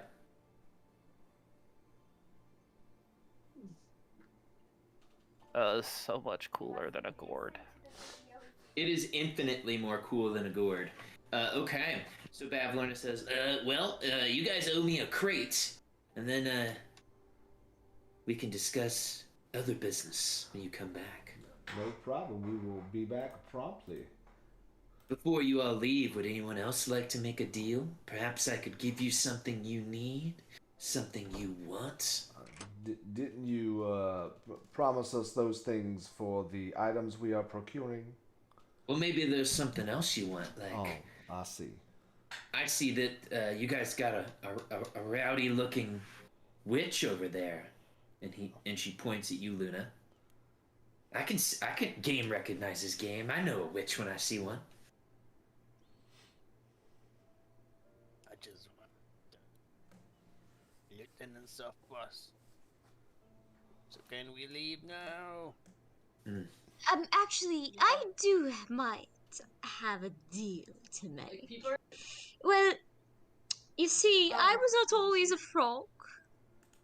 I was a prince, hence the name Prince Pablo, thank you very much. But the point remains, I would like to be turned back to a beautiful Eladrin prince so I could go marry a beautiful princess, yada yada. Ah, you want me to do the whole kit and caboodle. I could turn you back into an Eladrin prince, but I'm gonna need something really, really good from you. I would need something of high value from you. You could take No, you were supposed to my hand. It's a very valuable hand. It's a wonderful hand, actually. What I would want is... You offering to marry Bavlorna? Oh, she's a hand. She could shapeshift. She says that she would want your victories, your swiftness, your voice, or your breath. I don't trust those at all. No offense. But, question, what does breath apply to exactly? Because I have multiple means of breathing. Mechanically, a player character that accepts this deal only receives half hit points from hit dice and magical healing, and regains only 1/4 of their total hit dice upon completing a long rest. Forever. This does not seem like an entirely fair deal. I mean, as a prince, I could give you things beyond your wildest dreams. You don't make a good bargain, my lady. Says, well, it sounds like it was something very valuable to you. I want something very valuable back. I know my worth, woman. Anything of mine is far more valuable. How about my voice? No. I'm kidding, no. Well, she says, I would take your voice, my prince.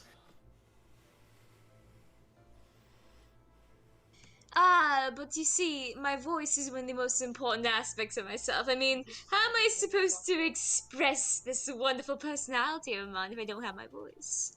And make a talkative dance? Come on, look at me. Now, mechanically, what it would mean, you are not mute, but you cannot cast spells that require verbal components. Ooh. I'm fairly certain as a bard that means all of them.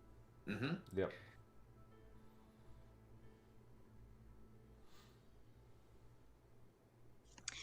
Once again, I know my spell. value. V. Fuck! Except for minor illusion. Let's see. Yeah, she's like, I would want something of high valuability to turn you into an elaborate prince. I'll find my own way around it then. No sense making a deal that isn't worth my time. Mm-hmm.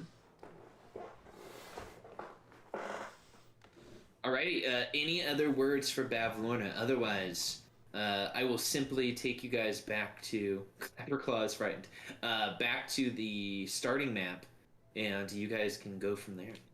I'll pet the chest on the way out. You did good, Wait, fella. I got something. Go. And she looks at you, Fear. Yes, my dear. See all these ladybugs? She looks at them. Yes, I see them. Would you like to eat them forever? She says... She sniffs. Unfortunately enough, I can't cure this. Someone else owns this part of you, and I cannot replace it. Okay. Well, do you want a few more cupfuls before I go? A few more what? Cupfuls like I gave her before.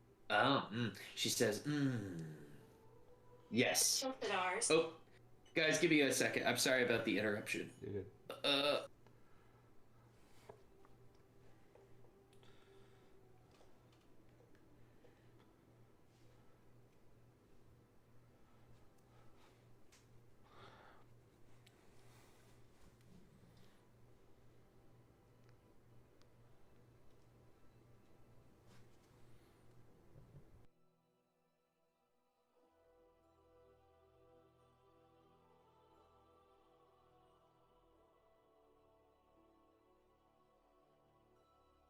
OOC. I kind of get the feeling if we don't fight these hags one at a time, you just eventually have to fight all three at the same time. Together, yeah. And then they have like... I feel like we want to get our reward first, see what we can get out of her before we just kill her. Oh yeah, sure. Clapperclaw is completely terrified. Fair. However, he also looks 100% more badass than before. Yeah, he does. He's like, I don't, in my head he's somewhere between 8 and 12, and he's just he suffered a lot of abuse by Granny Nightshade. And I'm back, everybody. By the way, sorry. Keep going.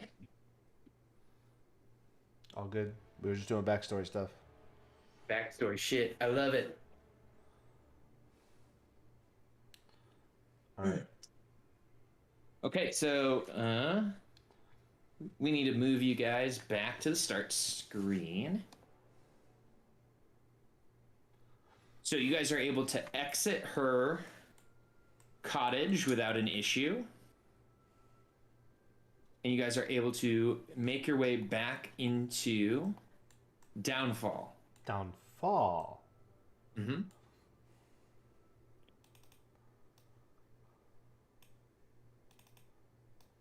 How do you delete a token? That is something that only the DM can do, except I think there might be a mod that allows the player side to do that. Selfish. And that's just like a Foundry thing. Greedy. Selfish. He's not wrong. I think there used to be a mod for it, but I think it stopped getting updated, and so I don't think It's been able to be working for quite a while. Yeah, because Crash had it, and we can't do it anymore. Yeah. I'm unreasonably sad that I can't drop my new token. Oh, I think you can drop as many tokens as you would like. I know, but it's not the new one, and I can't get rid of the old ones. And I'm just I know it's unreasonable, but I'm unreasonably sad because it's so cool. Yeesh. And I will say, I did not draw that skull head. Oh my gosh. There's so many Clapperclaws. That's because I can't delete them. Hold on. So, you guys are able to... Someone is playing with the conditions. It's me, I just like them. I think they're really cool. Yes, absolutely. It also bogs down the chat, ma'am. And I definitely don't spend too much time making the animations and trying to get them working. It shows. I believe you. Oh my gosh. Okay. Sorry, I thought it had saved, but it did not. There we go. There's new Clapperclaw. So, you guys have made your way out of the cottage. You guys are in hither.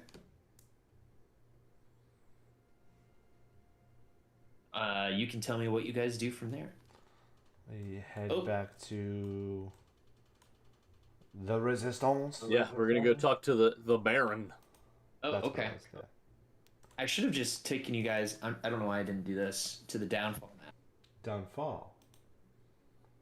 It's not going away. I'm gonna keep doing it forever. Downfall. Some would ask why. I ask, why not? Yes.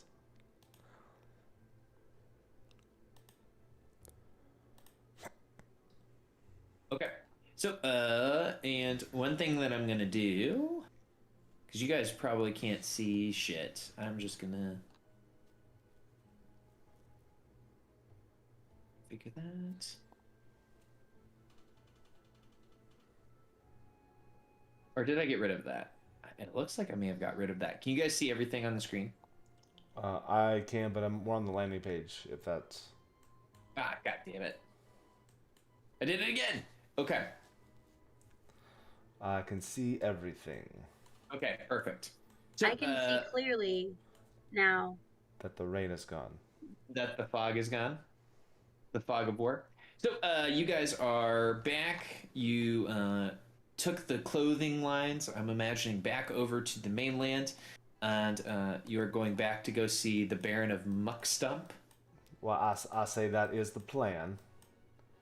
Okay. Knock, knock, knock. Oh. I will drag out an Illig here, and I will make a big Illig. So Illig and his compatriots, Viva la Revolution, will let you guys in, and Illig will say, So, how did it go? What did you do? We are almost done. We're gonna pick up the crate that you were holding, and we're going to take it back, and we're gonna then finish the deal. Oh, okay, good. What about the current king, Mr. Gallop the 19th? As soon as we are done with Babylona, we will get all up on that gullop. Okay. Babylona said would actually take care of them. That's right. Yeah. Wait, she's gonna take care of him? Yeah, like she was really upset at him. Well, I guess we'll see what she says. Does it sound like someone out there like listened to a video about Kermit's voice? I would say yes. Sorry about that, everyone. But yeah, I've got your crate of taxidermy here, so why don't you just take that, and I'll see you guys later.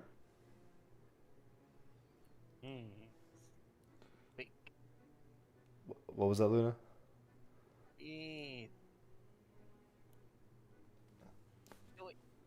Oh, all right, it sounds like you guys are going to do it.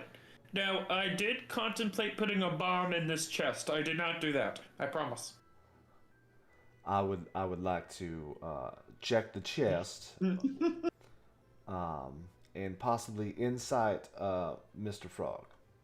I am inciting the shit out of it. Knock yourself out. That actually sounds like a pretty good idea, because I would, but, you know, if it's not a strong enough bomb, it might just make her mad, and that could be bad. okay, you guys know without a shadow of a doubt that this guy did not put a bomb in that box. But had he, you would know, thanks to your strong levels of insight and investigation. Nice. DM, how deep is the water around here? It depends from place to place, but in the pond here, the lake area, it is very deep. It can range anywhere from 15 to 60 feet deep. Okay, thank you, DM. So you don't want to just go swimming around in there. Illig will say, So, are you all ready to become royalty? I will name you all Dukes of Muckstup.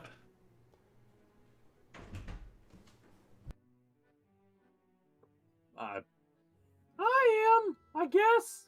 What is... Can I make people dance? I don't think I want to be a duke. I've read a lot of stories where like dukes and people get assassinated, and I don't think I want to do that. Okay, keep doing that. I'm gonna do the Just want to take a big old dookie all over this kingdom? Yeah, isn't it Duke something you find in the toilet? the Baron looks at you guys in horror, and he does that like anime thing where he's off in the corner grabbing his knees. He's got like lines above his head, and you guys are super big talking about taking a duke beyond the kingdom. I would say those are called Dukes of Hazzard, actually. I am not associated with these people.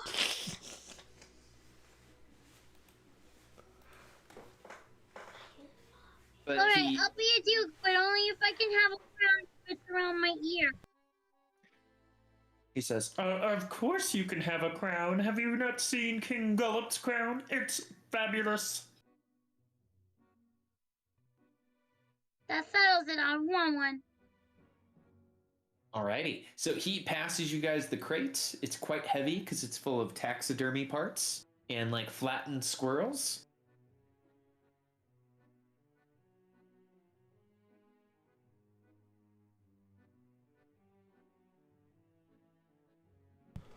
All right, I guess we are heading back to Babylona. saw. I mean, I'm not sure if I really want to go back though. That's fine. I can do this by myself. You guys can wait out. I'm sure it'll be quite quick. I think splitting the party's never a good idea, you guys. Have you never seen Scooby-Doo? Oh, Hogwallop. Splitting the party is one of the best things you can do. It really builds character and helps you rebuild new characters. I could. OOC, are you trying to get your character killed? No. No. Just checking. No, doing that doesn't help you build character. Digging holes helps you build character. Duh. This is Nathan's character. Digging holes helps you build character? Yeah. Because it's work. Just ask Mr. Sir. Mr. Clapperclaw, they are making a reference to mold earth. Just dig a 5-foot cube of I don't know if it's a meta thing that's happening between us right now. That one person is referencing D&D and the other person is referencing Ronald. Is it Ronald Dole who wrote those books? Roald Dahl? Raw Dahl? Or Raw Dog? Who wrote Raw Dog. I hope that's not his name. Yep. Holes, starring Shia LaBeouf. That was Shia LaBeouf? Yes, that was. It's a correct. Sigourney Weaver. You had some quite a few people in that film there. John Voight. This gun here, it's not for you all. It's for yellow-spotted lizards. That's the one. Mm-hmm. Oh, Gus from Psych was in it? Usually. Okay, so you guys are molding earth out here. You have your box of animal parts. Where do you go next? So, how are we gonna get the animal parts across the clothesline? You could take this boat. You could come grab this boat. DM, you said these are 10-foot cubes? Yes. Also, the map has now said that it is 10-foot cubes as well. Well, I am quite big then.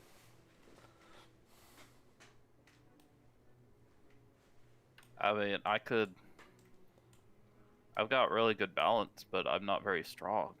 Well, let's just take the boats then. Yeah, I think we'll have to take the boats. Because I'm a wasted character who's a Dex Paladin. Who even does that?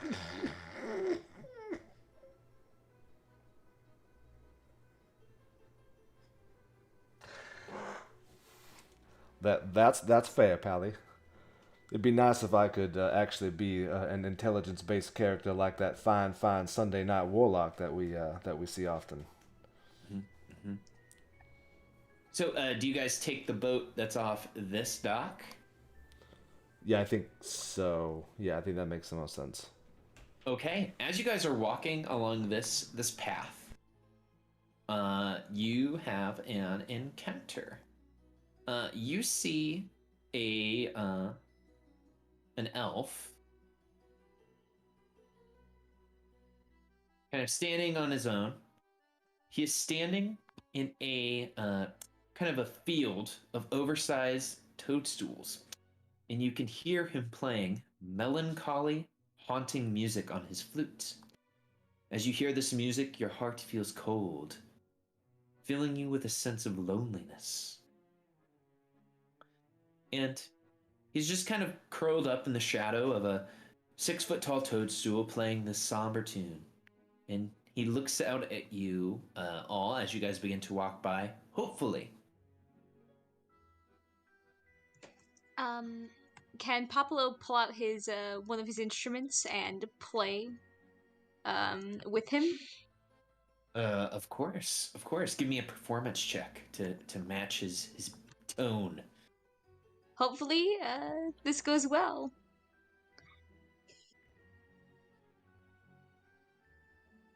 Where is my performance? There it is. Would like to dance along with the music. I would also like to play my flute with them. Give me a performance check there as you play your flute. I rolled a dance check as well. Okay, so the best performer of the group was actually Pally. Of course.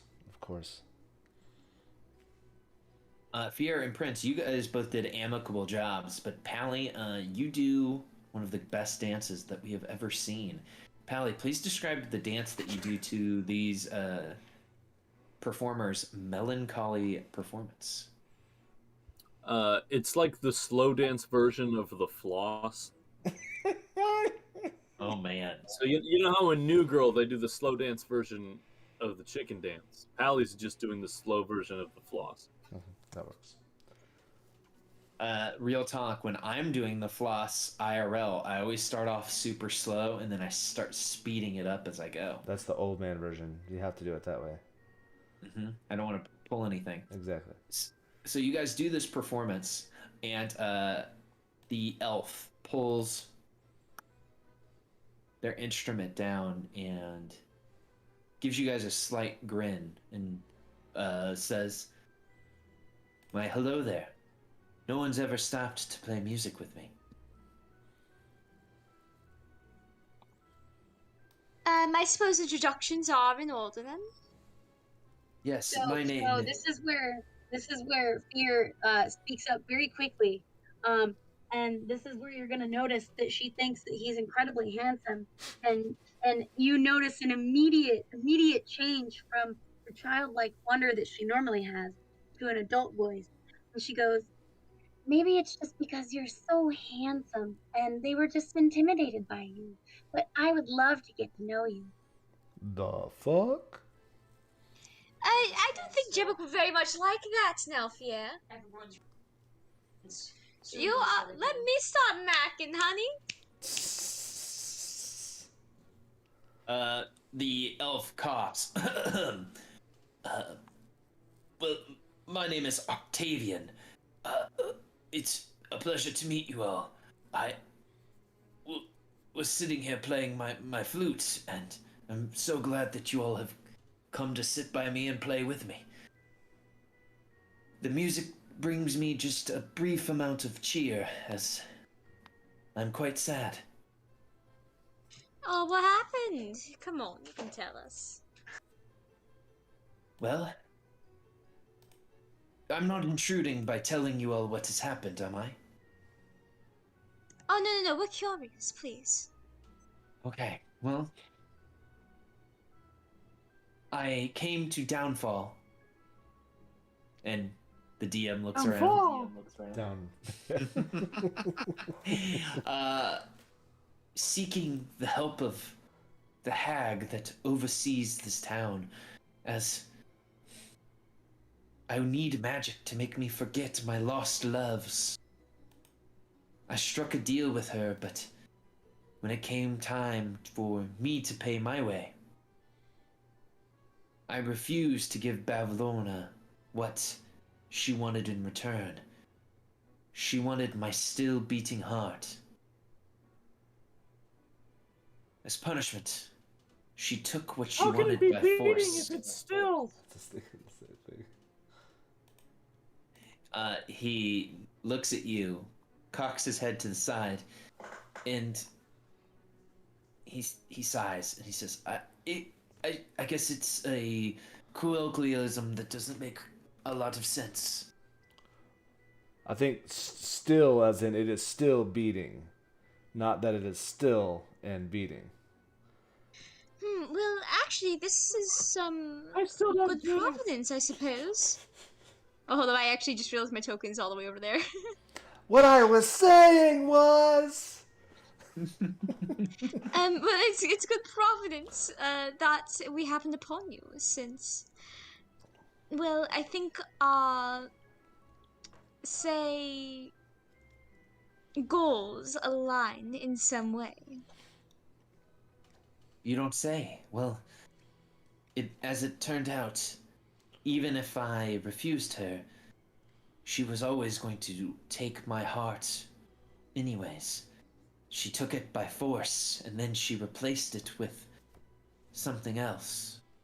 I'm almost too embarrassed to tell you what she replaced it with. Is it a gourd? This is a no judging zone, sometimes. He looks down at you, Clapperclaw, and says, unfortunately, no, she's not replaced my heart with a gourd. She replaced my heart with a baked potato. Oh, that's horrible. I mean, if you think that's bad, my entire body was replaced with a scarecrow, so... Wait, so you're not just a scarecrow? No. My entire body was replaced with a scarecrow, so, you need to be, maybe consider that other people have it worse than you.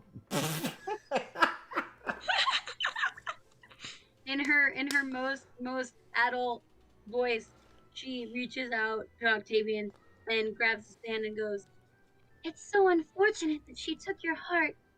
Oh, what a tragedy. Maybe we can help you. My dear friend, well... And Pablo is going to take his other hand. Yes. Oh, no. I promise you, honey. We'll go ahead and get your heart back. Come with us. Well, I know that my heart is somewhere within her manor, her cottage. She must be... She has to be keeping it cold for me to feel this way, because as you guys feel his hands feel cold to the touch. He says, do you feel it? It feels like I'm in ice. I do. Maybe we can warm you in some way. Yes, that's actually a great idea. Oh, no, what's going on? This conversation's making me uncomfortable. I'll go over here a little bit. Maybe you both could keep your bodies close to mine to keep me warm. Definitely. I don't produce much I have another friend who would be willing to help. Javik, dear. Be careful you don't mash his heart. No. You know what they say about everybody a loves mashed potatoes. It's only a dicing and a little deep fry away from being French fries. I'm fine with stuffing. You could just use me to actually physically warm you up. Jevik walks over and says, what's going on here, dear? Or what's going on? This poor elf. He needs us to warm him, and then I wink at her. Jevik nods her head at you in a way that only two Haringon women of your caliber know, and she begins rubbing his lower back with her hands. Okay, so Prince Pablo is going to do like the Pulp Fiction, like damsel in distress pose on him. Okay, so Octavian is a wood elf of such renown, and also I bet he is now. A wood elf bard, so he knows what's up. So you guys see from this tree was always a curtain that could be pulled. So he grabs this curtain and pulls a curtain down and around the members of this group here. So as he pulls the curtain over there, and that scene fades to black with Octavian, the wood elf with a potato for art. What is Patty, Pally, and Scrack doing? Scrack's sitting there. He's like, spuds, no, potato chips, loaded, fries, shit. And Pally's just like rocking back and forth on his legs a little bit and saying, "So, how about that weather?" Oh, okay, I can get that, Pally. You're my hero, he says.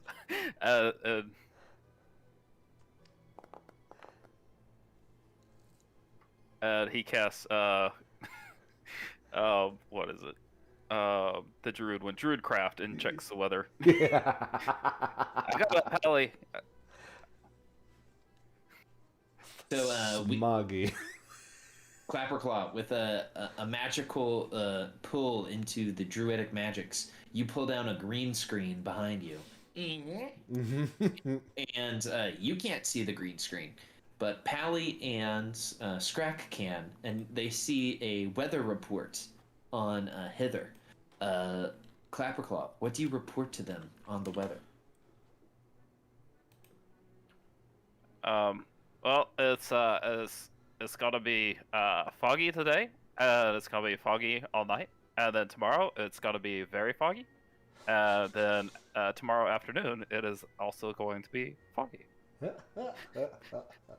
As this weather report is happening, Octavian says, "Oh, please be careful. I've not stretched that way in a long time," from behind the curtain. Do you need a massage? Yes, please, thank you. And several minutes bleed into an hour passes by, and then the curtain is pulled back. And I guess I should adjust the clock. Okay, that memory's going away. And he just pulls this string of thought out of his head. It's like, okay, get rid of that one. Nice. Pablo's going to be clinging to his back like a backpack. Octavian carries you out, and he says, should I have worn some type of, excuse me, should I have worn some type of protection when I was doing that? I fear that I've never been with a grung before. Oh, that's fine. I'm actually an Eladrin. Oh, alright. And he doesn't think about it, but he begins to itch at the spots that he touched you with because of your natural poisonous skin. I knew a man once that died from this. Yeah, Jevik puts her arms around you, Fear, and says, "Man, what were you like before you came to the Feywild?" That's a scary thought. We just leave that kind of stuff before the Feywild. What happens in the Feywild stays in the Feywild. She nods her head in agreement. Octavian comes up to the other members of the party. He says, "Well, I feel a lot less blue and a little bit more warm. But I believe that Bavlorna still has my heart, and I am still rooted here in Downfall."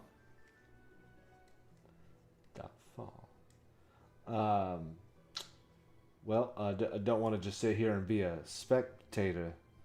Oh, you want to join? I'm sitting here holding the crate of shit, waiting to get on the boat. Yeah. Real talk, this feels like a real situation where like you're waiting on your friends, and then all of a sudden they decide, we'll be right back out. You guys can just, hang out, watch some TV. We'll be right there. And you're sitting on your couch or their couch, and you're waiting, and you're like, Jesus Christ, are they fucking right now? Yep. Then they come out and they're all sweaty. The dude's got flop sweat going on. Anyways, okay. Well, I'm sure that was spudtacular, so we're gonna head over to the boat now. Absolutely. Pally looks at the guy and he goes, potato.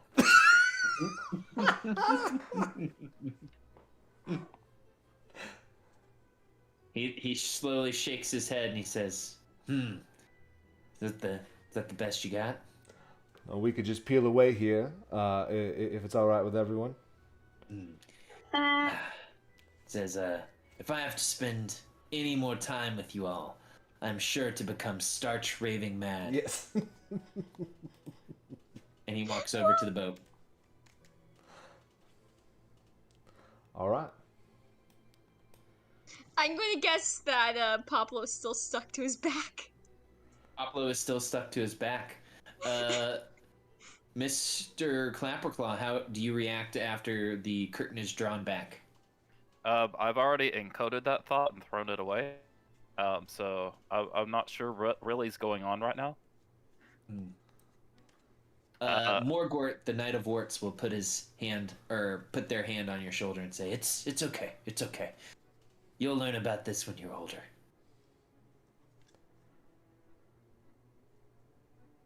Do you age technically, since you're a scarecrow person? I'm not sure. I was like, it hasn't even been a year since I was, horribly murdered. So, I Yeah, haven't really so found this will out be an yet. interesting experiment.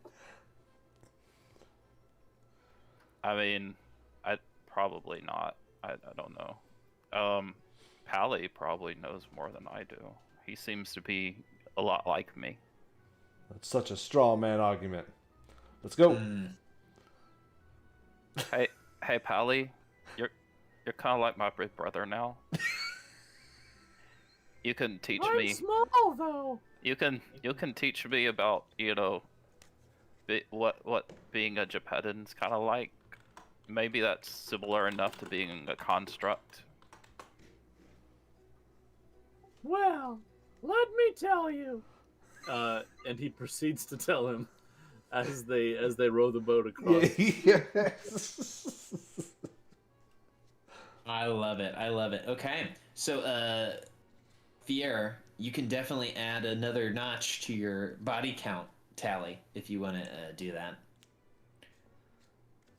Are you secretly a captain? I've been a sorcerer this entire time. I was a captain. Okay, so you guys take the boat over to Bavlorna's college. So, or cottage. So is the plan to go right back up to her, or are you guys going to try to search for Octavian's heart? Well, this crate is heavy, so I'm going to go straight up. Yeah, I think we probably won't search for Octavian's heart until, like, we kill Bavlorna. Or at least attempt to kill Bavlorna. I would really love to kill all the hags, but that's kind of scary, guys. So what I think we should do is we have to catch her when she isn't in her room with like the blights. Yeah, we could just set her entire hut on fire, but then maybe some of the stuff that she stole would get burned too. So that might not be a great idea. But so I'll put No, we don't want his heart to be baked too. Ooh, that's good. That's good. Now y'all don't forget, running in I believe it's counterclockwise circle motion is her weakness. Oh, I can do that really well. What if we just all do that in a circle around her? I don't know how it works, but I remember. Was it Jingle Jangle, I think, told us? Yeah, they shared with you that she has a weakness to people running Widdershins. Widdershins. Yeah, counterclockwise. Yeah. Yeah, specifically we were told she was allergic to it. Yes. Yeah. So, well, I don't know what it does, and I don't know how, per se, we need to be running said Widdershins, but it is an option for us. Well,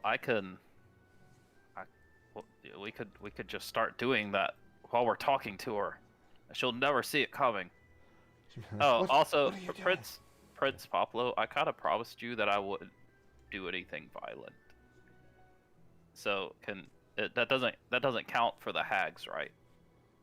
Oh, darling, hags aren't people. They're monsters. Okay, thank you. The nasty, evil. Trust me, darling. I'm not people either. To her, you could go ahead and decapitate her. I will not judge one bit. Okay, that's good. And you see like this little lightsaber come out of his claw, and he's like, that's a good thing. Oh my gosh! So you just like summon a lightsaber? Basically, yes. Oh, that's fucking badass. All right. Well, I guess it's a Operation Widdershins. Excellent. Okay, so do you guys enter the bottom layer, and or do you guys just head on up to meet Bavlorna in her bedroom? Do you think we can draw her down to us? Oh yeah, you guys could yell up to her and pull her down to the bottom layer. Do we want to fight her with the water? Do we want to go somewhere else? in that room with the fireplace. We should fight her somewhere that just doesn't look like she has a bunch of help. I don't know, like a dining room or something. But I don't know. Hags are weird. She might like make the plates attack us. The entire fucking house. Maybe that's why there's plates everywhere. Yes. They're all really her minions. What if we go back to the room where she was sitting in the first place? Yeah, like the living room. Because if we're in her bedroom, she has that room with all those goodies, and if we're in the bottom place, then she's got her swimming pool. I mean,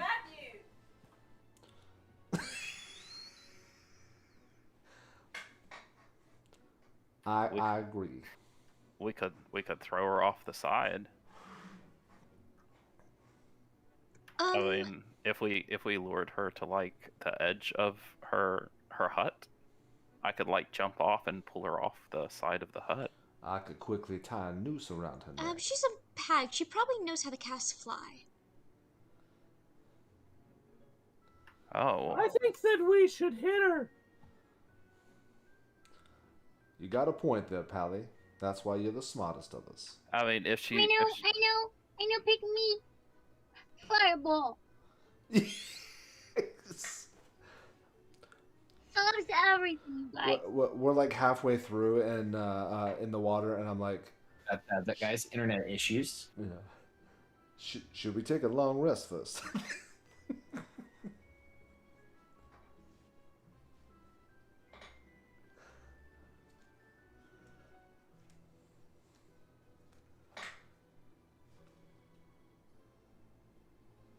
I mean, it's like I haven't even been in combat, but you know, whatever.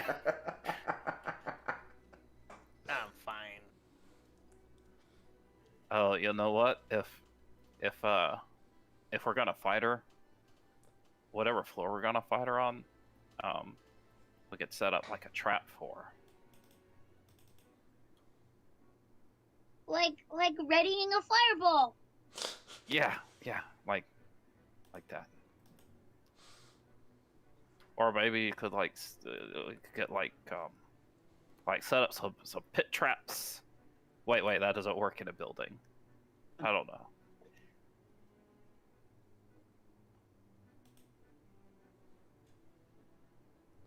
Okay, let's go.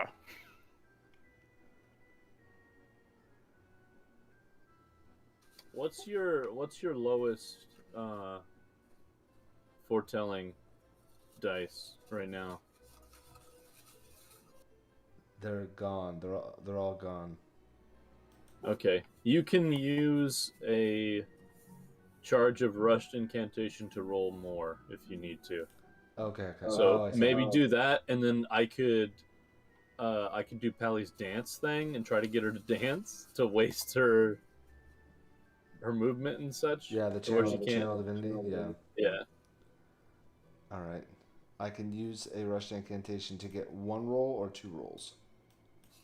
For each rushed incantation you use, you get one more roll, one more foretold roll. All right, I'm just gonna do one now.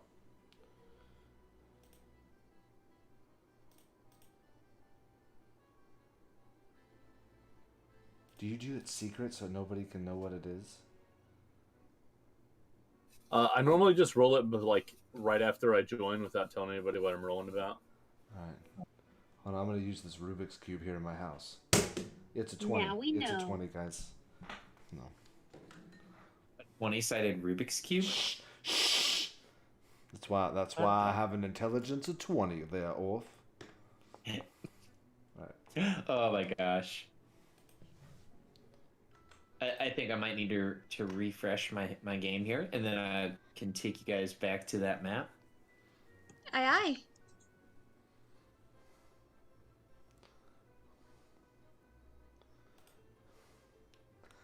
And you're out of spell slots. I don't have spell slots. Oh, I was worried about all these 0/0s. Yeah, no, they're supposed to be 0/0s. Okay. I can cast rituals as a bonus action, which is crazy. But it takes one of my rust incantations. Okay. And then I can also just do ritual spells as regular ritual spells. Right. Okay. And you have then this once per lucid turn, mirror, I can so- make them vulnerable to whatever my next damage that I do is. Exploit weakness, right? Yeah. Yeah. All right. I mean, you're basically just a warlock.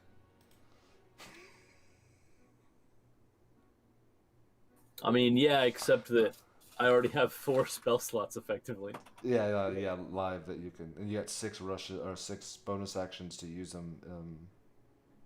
I have an idea. I have an idea for a trap. I could freeze the bottom of the pipe, like where the water goes in, and then we could go up into her house. We could stuff her down the pipe, and then I could freeze the water on the top of the pipe, and then she'd just be stuck in a pipe. That does sound kind of fun. But you would have to stuff her down the pipe. But I'm sure Pally could handle it. Yep, I could. For sure. Pally knows all about stuffing. Mm-hmm. It would be. Yeah. It would be so easy for me. I'll tell you, I'd love to see Pally work a pipe.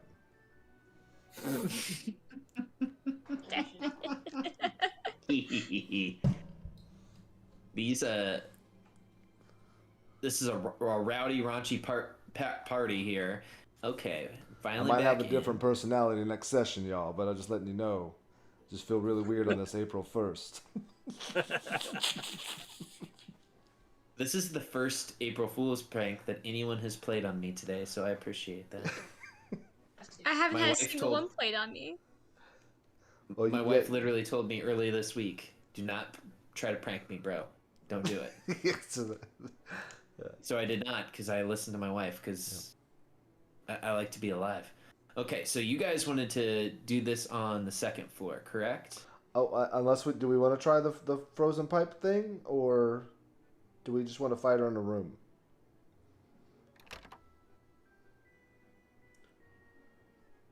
Or I guess I could try and pull her down the pipe. I don't know. That seems really scary though. Yeah, and also I don't know what she can do with water. Yeah, fair. I think the middle floor is probably our best bet. Although I guess we only really know like what 2 of the middle floor rooms are. You mean the coffee room and the guest room area? Yeah. The vomit room. Vomit room. Yeah. Oh, the vomitorium. The vomitorium, yes. I'm dragging you guys all onto the 2nd floor because it sounds like that's kind of where you guys want to do your thing. I think so. Yeah, I think so. So okay. So you guys are currently planning. And there's a scared Clapperclaw. Boop. We are still on the downfall map, FYI. Okay. Let me just activate that. The downfall map. I'm getting really scared again, you guys. Can we start the fight surrounding her on all sides, and with an action readied? What do you think I am? A DM that just babies you the whole time? Yeah, right. Gives you guys the questions a week early? Some kind of bullshit like that? All right. Wait a sec. Load up this room. I want to see something. You should be able to see. Okay, so before where was she when if we got here sneakily-ish the way that we did before? Although I guess we want to give her the stuff first. Yeah. Scratch. Yeah, we'll lug this stuff up the stairs to meet her here, and then we can always just sort of like spread out around her, and then while we're talking, like Popolo can wander over to look at those broken dishes. Gormort can go to look out the window. Fear can check out whatever that bookcase And I can hide behind this door. Clapperclaw can hide downstairs in that closet with the taxidermy animals. That's my spot. Oh my gosh. And then on the count of go, we all run counterclockwise around her. Oh fuck, that's messed up. All right. And as Scrack walks up, he'll actually just drop the crate and like spill it all at her feet. Oh my gosh. Okay, so you guys are gonna get super rowdy, is what it We sounds got like. innate strength here, okay? I'm back. Okay. I'm back. Oh man, the amount of people that hurt their backs every day carrying stuff without using their legs. So you should always lift with your lower back. Oh no! Yeah, Don't to save listen your to legs. him. Yeah, to save your legs. Yeah, you always lift with your back in short, jerky motion. In short, jerky motions. And if you're going to go use your knees, make sure you get them as far in front of your feet as possible when you bend down. And use only your kneecaps when you lift back up. Oh my gosh. Okay, so Bavlorna, when you guys enter the room, has 3 of her little Gyrunos massaging her various body parts. Her Lornlings? Her Lornlings. Okay. And you guys walk in and you got your crate. And she says, "Oh, you guys got They're called got your Lornlings crate." because she's Bavlorna. God damn, Yes, that yeah, took me too long. yeah. Jesus. Welcome to the party, pal. Lee? Yep. So, do you guys bring this cat with you, Octavian, or do you guys leave him outside? If he seems like he wants to fight, bring that. Yeah, I mean, if he wants to come, like he's welcome to it. He's like, okay. You already did that earlier, I think. Yep. I knew that was that's coming. fair. Yeah, that's fair. He's I like, realized did. as soon as I said it, I was like, ah. He is definitely a wood elf. Oh gosh. He's like, yes, I've never had 4 bunny bonbons on me at the same time. I don't have anything to say for myself. Anyways. And a Popolo Piccolo? And a Popolo Piccolo. Ugh. Maybe I should start a Patreon, and the videos from it are just the RPG of what happens in Fierre's escapades. Anyways, so you guys all roll up. Bavlorna looks at straggly Octavian and says, "Something's kind of fishy here. There's a lot more of you all than No, last that's time." just 6. They just had 6. That's all that is. Make a persuasion check. God, this 10 charisma character is trash. Well, he's supposed to be bad at lying, right? Yeah. I can't lie. That's true. I lost my ability to lie. She looks at you and she says, "I do smell the stench of procreation, but I know that guy. I replaced his heart with a baked potato." She narrows her eyes. Yeah, potato. Hey, was there like a signal or something we were gonna agree on? Nope. Well, yeah, it's because Scrack was gonna bring it toward her and just drop it at her feet, accidentally make it spill.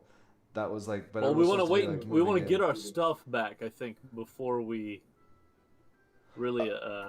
Oh, you want to fight her after? Nah, it'd be more fun just to start it like that. That's what I thought. I throw it at her feet. See, I think just throwing it at her feet and just starting it would be more fun, but this just me. Pally, this smite hurt. Oh, oh my! Pally, just a second. I'm gonna roll a performance check. She looks at you with confusion in her eyes. Pally, it's a believable tripping and falling and losing your stuff. I trip, and I start stumbling. Sorry, counterclockwise. Hey, look, your dodge is already doing it. Yes, it's fantastic. I love it. I stumble counterclockwise, and then I swing at her. Okay, so you guys start running counterclockwise around her? No, I trip and I turn into moving counterclockwise, and then while I do that, I swing at her with my short sword +1. It's the Cabbage Patch. Okay, yeah. Pally, she is surprised by this action you took on her, so you will get to make an attack roll and then she's gonna roll herself into the initiative. So let me go ahead and add these Runos to the.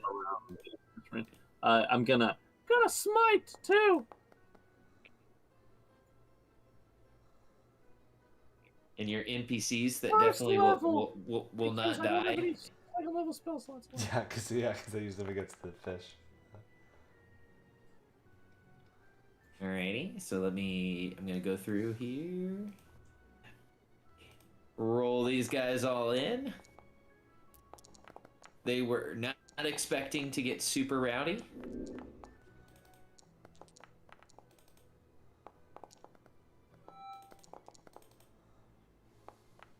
Okay, crit initiative. Damage. Okay, so Pally walked up, stabbed her for 8, and then another 8, so for 16. You sure she's not undead? She is not undead. Right. She is not that creature type. Alright, damn. So she takes some damage. So Pally, you definitely surprised her with that.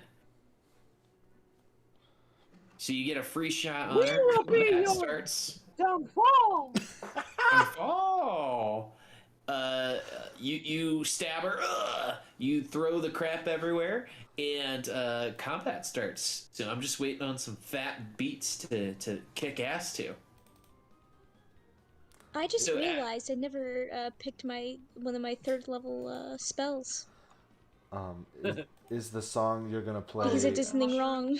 1 potato, 2 potato, 3 potato, 4, 5 potato, 6 potato, 7 You're also potato. not in initiative.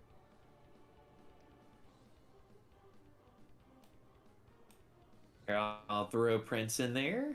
Prince, I think you were walking this way, right? If I remember correctly, you were gonna check out those plates.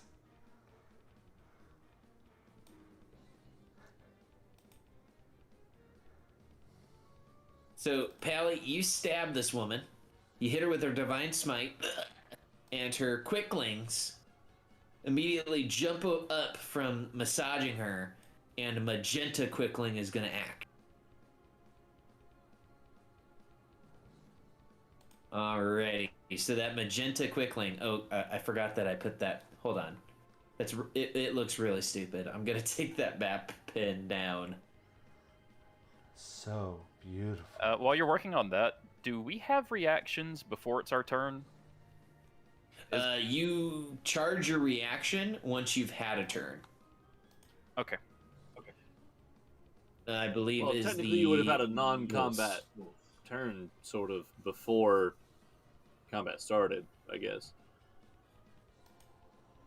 Well, I think everyone but Pally was surprised is the general idea for that round, so I'm not sure. Well, Scrack was the one that told me to, so probably Scrack wasn't surprised. No, I actually thought you were just gonna walk around her. I had no idea you were gonna hit her. I'm just so surprised, Pally. That's the audacity. And this might be a good time. Okay, I love that. So, number 1, I should point out, all of these quicklings, I know that it says that they're dozing right now. Yeah, yes. But, yeah. Why I am doing that is because they have blurred movement. So they begin like shaking and vibrating. And Magenta, let's see, he is going to hop on over here. And he sees this Knight of Warts, and he doesn't like knights, not one bit. So he's gonna start stabbing him. Wait, what? So he's a day person? Oh yes, he's a day person. Oh, and he makes 3 dagger attacks. Ugh. So Morgort gets stabbed once. And then a complication happens. Hopefully the whole house just falls down. let's see what this Quickling has wrought for you guys. Oh. Okay. Okay, so for popcorn, you gain 1 interrupt point that must be used in this combat encounter. So this guy is going to get a boss point. This guy, yeah. Perfect. So he stabs your ally once, and then Morgort will steal. And Morgort says, "Guys, I wasn't ready for this. I didn't know this was the plan." Should I just start stabbing? Oh, yeah. Or should I grab this guy? Take care of the little ones if you can. Okay. And he pulls out the glaive. Oh yeah, if Morgort OOC, if Morgort like grabs it, reduces its speed to 0, that basically gives us nullifies the blur. The blur. Well, he smacked it in the face. He hits it for 10 damage, and as he hits the creature for 10 damage, he bisects Magenta Quickling, and Fier and Pally, you guys get covered in blood. And Bavlorna says, "Oh God, you killed him!" And Morgort's like, damn right I did." Okay, Morgort is gonna pass to Fier.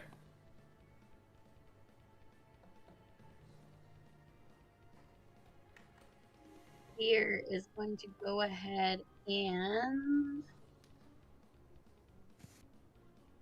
cast Chromatic Orb at Bavlorna. Don't forget to run counterclockwise. Can I just spin in a circle counterclockwise? Will I do that? Or do I have to run? You have to move in a counterclockwise circle, is what you were told, around Bavlorna. So it is around. Okay. All Okay. Right.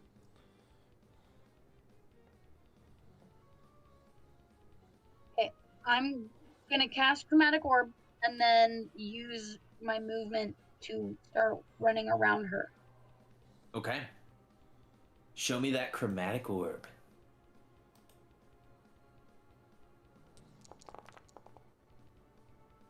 Okay, a 22 will hit this creature, and they take 11 damage. What is the damage type? Sexy. Lightning. All right. She is not immune to lightning damage. So she takes your 11 Chromatic Orb damage, and then you want to use your movement to start running around? I believe so. Let me check one thing real quick.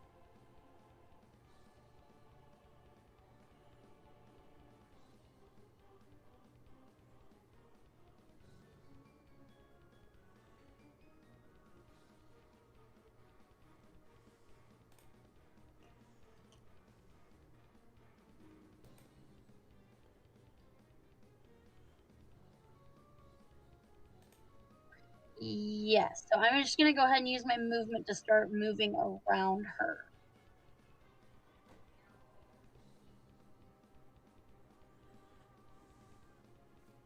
Okay. So you use your movement to start running Widdershins around her. So as you start doing that, she starts to sneeze. Achoo! Achoo! Achoo! As you begin running around her Widdershin, she's like, "I hate when people do that. Achoo! Achoo!" No, so she's just actually allergic to it. Okay. Did you? You can't say a Jew. That is just inappropriate, madam. I'm not saying anything anti-Semitic, you dolt. I'm sneezing. Achoo!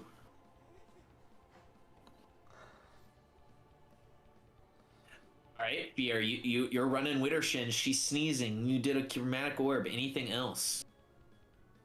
I don't think so. I'm going. Can she steal? Because I hit her. She did. Okay, then yeah, And I'm good. she will. Okay, Bavlorna steals. You guys feel her presence overwhelm you, and you hear many bings, bangs, and booms of legendary actions fill her pool. Like 2? Like 2? Like 5. No. Crash Well, tells us there- the number of bloops. He actually says bloop, bloop, bloop, bloop, bloop. Oh, God.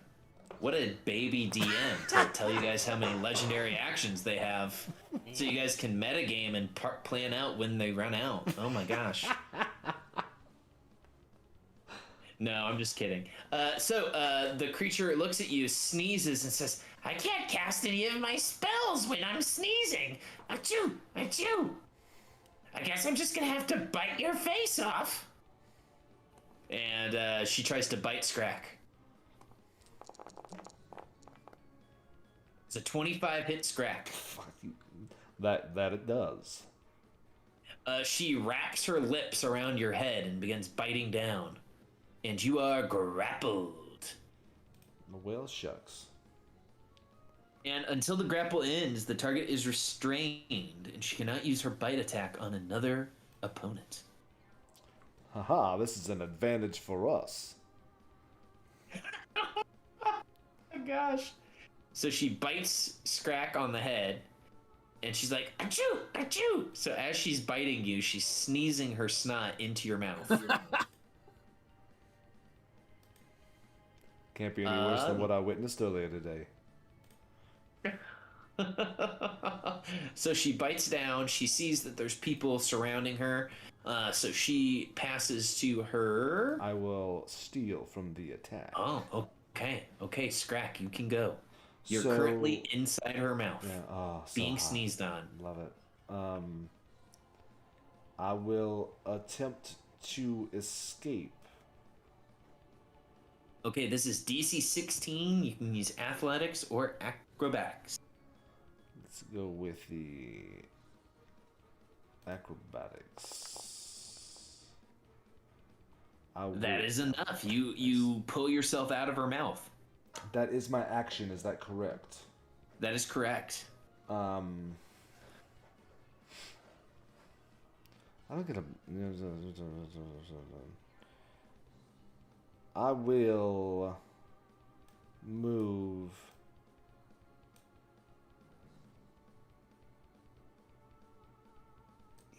Here, do that counterclockwise movement and take a attack of opportunity from this guy, assuming he takes it. Angry Quickling has not acted yet, so he doesn't have his reaction to take an attack of opportunity. Oh, okay. Then I will move all the way around so I get a full circle on her. So as you fully circle her, she continues to sneeze. Achoo! Achoo! God, you're so annoying! Achoo! And you can see that she's starting to break out in hives. And she's like, if I had my spells, I would just turn you into a newt. I would counter spell. No, never mind. I don't have that. I will pass to Prince Pablo. Okay, before Prince Popolo can go, she is going to use one of her legendary actions. So let me undo that. She, using an action, creates 2 more learnlings. So she reaches deep into her chest and plop, plop, pulls out another couple of quicklings. Gross. And summons 2 more ads for you guys to fight. So let me just add these suckers. It says here that one of my features is a pop-up blocker, so the ads should not have come out. Ah, damn. Yep. Damn. Now that feels like an artificer feature. That's the pop-up blocker? Okay, Yeah. so she adds these 2 quicklings. And then you pass to Prince. So Prince Popolo, you are up. Can I have a 5 for hypnotic pattern? High five. I would like to cast this bad boy. I'll post info. It's a save, DC save of 15. And I want to cast it around all these little learnlings and her. There's your 5. Okay, a 30-foot cube. Alrighty. So the Lornlings will have to make a save. She is not immune. Okay, so she has the ability where she gets advantage on saves against being charmed. Is this a wisdom save? Yes. This is a wisdom Alright. save. She will make a wisdom save at advantage. Okay, she got an 18.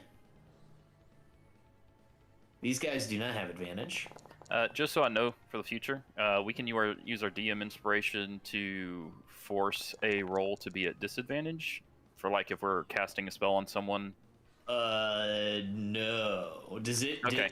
Do other people play with that rule? Just say yes. Just say yes.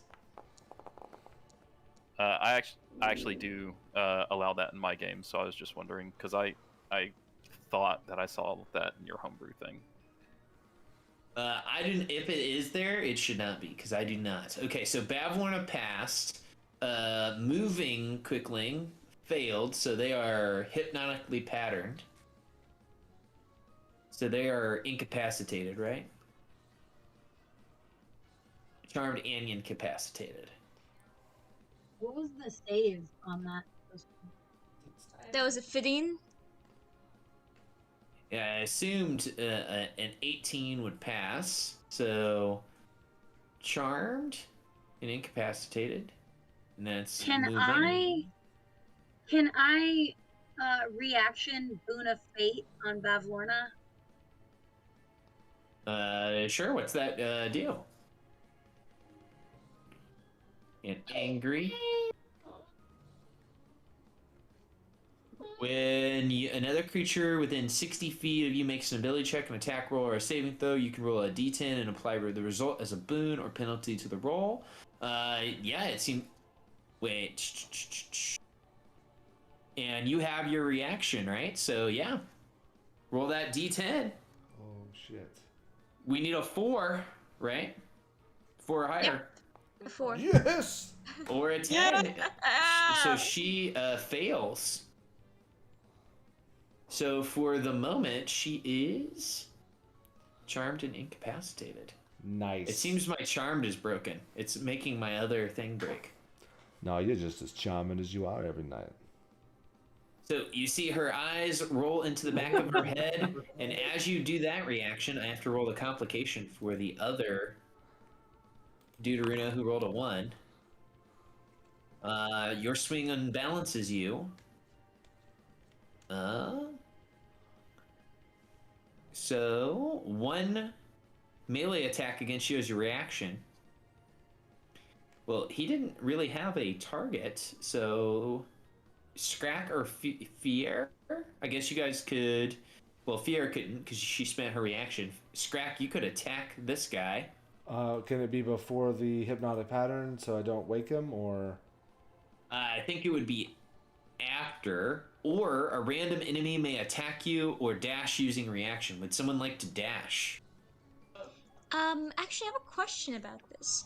I just want to consult with the party. Do you guys want to pick off the Lornlings first, and then focus on Bavlorna, or the other way around? As long as she's charmed, let's kill the ads. Yeah. Agreed. Because they have 3 attacks. They could do some serious damage. But they have 10 HP, where like a fireball will just clean them all. Yeah, they have tiny HP, so yeah, we would probably want to focus on knocking them out while she's... Wait, Fear, you have Fireball, right? Well, true, but right now Fireball would... There wouldn't be anywhere to not hit some of us as well. Yeah. True.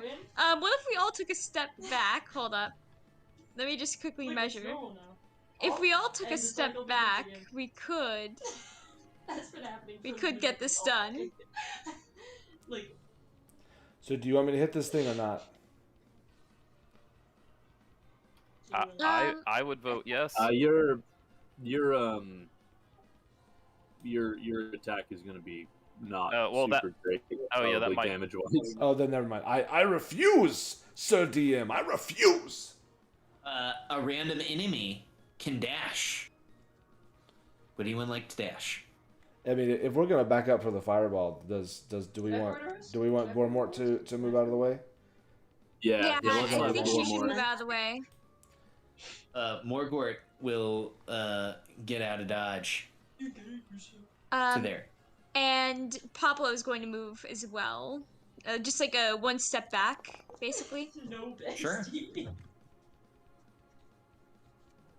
And Prince stabs Twinkie. No, I'm just kidding. I'm sure that was a misclick.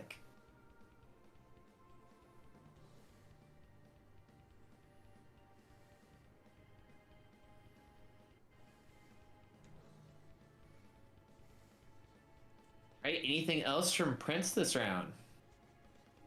Bryn, I don't have minutes. Can I cast a spell as a bonus action as well? If it's a cantrip, because you casted a action spell for your action. I would like to do Vicious Mockery on this fellow right here. Sure. Oh, I think Vicious Mockery is an action, unless you have like a meta magic or something like that. I thought that was a bonus. Hold on, let me check that really quick. Hey I'm guys. sorry. It's an action. I thought it was a change of bonus. plan, maybe. I don't have the spell slots for Fireball. I would let you take over my. Is that? Oh yeah, it is. My mistake. I'm sorry. I'm thinking about something else. All right, yeah, then that's it. That's fine. Here you have sorcery points. I do. I completely forgot. Okay, sweet. I also have AoE damage spells, but I need Morgort and Popolo to get out of there. Because I need a clean space to cast the spell. Okay, so Prince, who are you going to pass to, number one? Let's see. I think it's most important to get, Pally out of the way first. And Pally hasn't gone yet, so Pally can go, and the Jebbit can grab Scrack and pull Scrack back.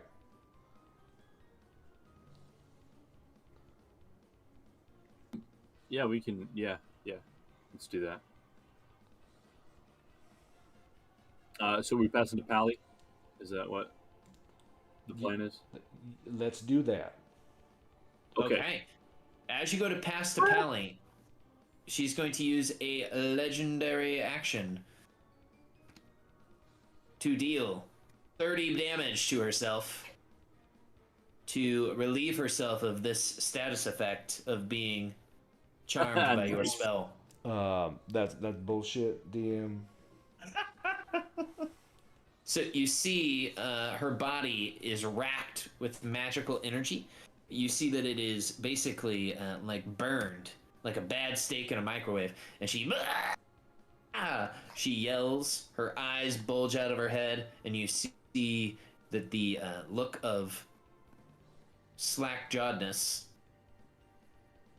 disappears. And she cracks her neck, and she narrows her eyes at you all. But that used up her legendary action to be able to do that. So, Pally, it is your round. He's so handsome.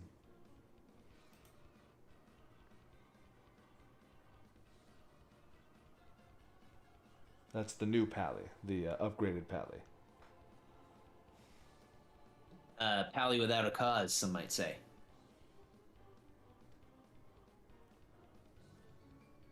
Pally will say, "Let's get out of the way here, Scrack," and I will drag Scrack over to Scrack to here, and Pally to over here, hopefully. Okay, she is going to make an opportunity attack on you as you run away.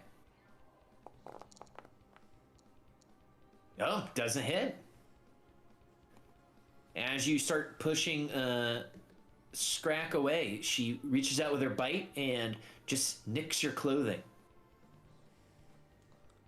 Sucks to suck.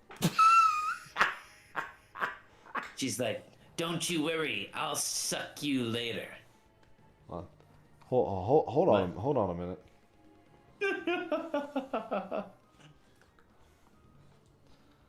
So was that an action to grapple Scrack, drag him over here, and then move? Right. Do I have any relevant bonus actions, Pally? No bonus. No, not really.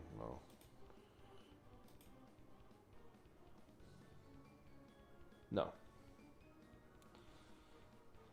Drink a legendary libation. Yeah. It could save you from fear. Yeah.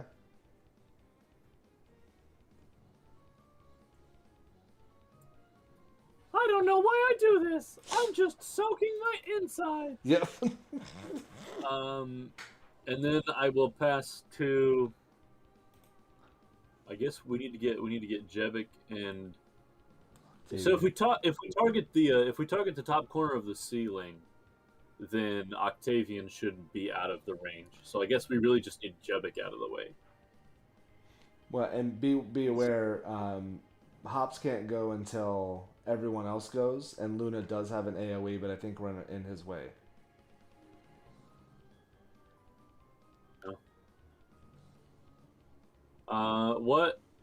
What? I mean, I guess we wouldn't know in character, but that's fine. Yeah, I'll pass to Jevic.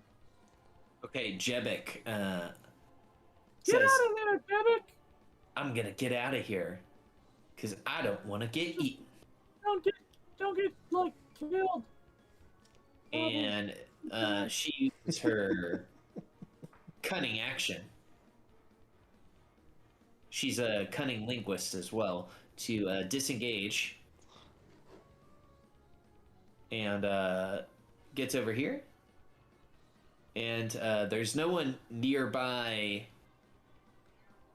to grant her a sneak attack on Bavlorna. However, Fiera is standing within 5 feet of this Quickling, who is no longer dodging because it's under the effects of a spell. So she targets it and shoots it with her light crossbow. Oh, yeah. So she is able to roll her sneak attack damage. Okay, so the Quickling is no more. It pops. Everyone gets covered by goop that's nearby. It's not the first time today Fia was covered with goop. Oh my gosh, this is a goopy party. And she's gonna pass to Clapperclaw. Alright, Clapperclaw is gonna move in 5. Let's see what the room looks like now, because I haven't been able to see. Clapperclaw, before you go, she's gonna use a legendary action. She uses her legendary action and she moves over by the window and she slams her elbow into the window, breaking it. And you hear her start to whistle out the window. That is her legendary action. Okay. And then you can go. She moved really far away. I'll bonus action Charm of Hearts. Which just increases my defenses a bit. And then she moved really far away, so I'll just use a range attack.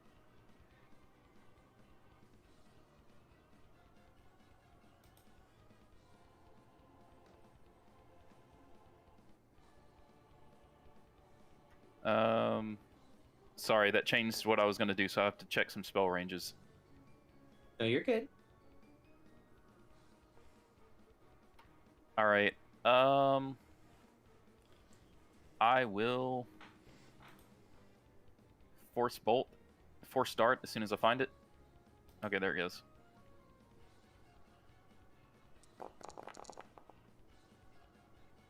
120 feet. 23 will hit for 2 damage.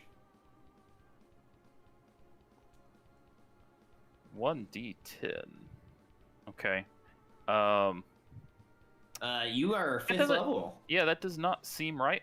So you should get another d10 there. Yeah, and I feel like I should also be adding my intelligence modifier to it. You're a War Mage, you get War Mage X, you get another d10 and your intelligence, so that would be 3d10 for your intelligence. You have to roll 2d10 plus your imp modifier. Yep, so, okay. And I'm actually going to Arcane Surge it, so That will be 5d10.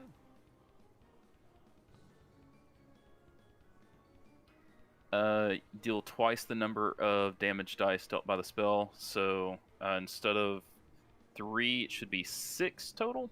So I'll roll 5 more. There we go. Fuck. Hell yeah.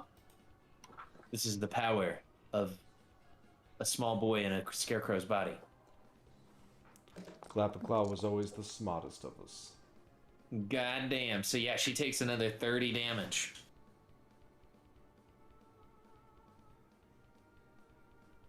Okay. Yeah, I don't need to be in this big group of people, so I'm gonna run back around the corner. She throws her own fireball at you guys. Scratch grabs Clapperclaw. Where you going? Wait. I'm kidding. Clapperclaw, who do you pass to? I'll pass to Luna. Okay, Luna, before you go, the hag, they were whistling out the window. She busted the window open. She begins climbing out the window onto the wall. You hear sucker sounds from her That hands. shit's bussin'. And she climbs up. You believe that she has climbed up to the 3rd floor. Luna, it is your turn. Alright, so Twinkie has a fly speed of 60 speed, so pretty sure Twinkie can chase Babylorna. Mm-hmm. So she's gonna do that.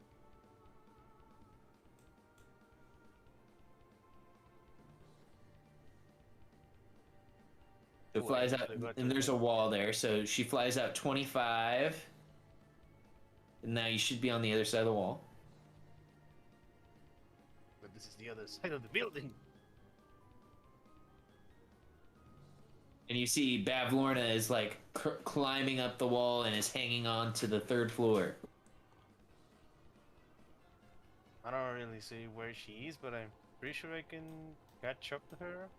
Yes. Oh, there she is. Oh, nice. Yeah. Alright, Twinkie's gonna stay over there. And then Luna goes. I'm gonna go up the stairs. How much movement is up the stairs? Up the stairs. I'm gonna say it's gonna cost you probably 15 feet of movement to go all the way up. Alright, I think I only have 10 feet. Oh, I guess I'll use my, what's the name of this thingy? Tabaxi speed. Feline agility. So I get 60 speed. So I'll use I use 15 to get up there. I actually see her through the window.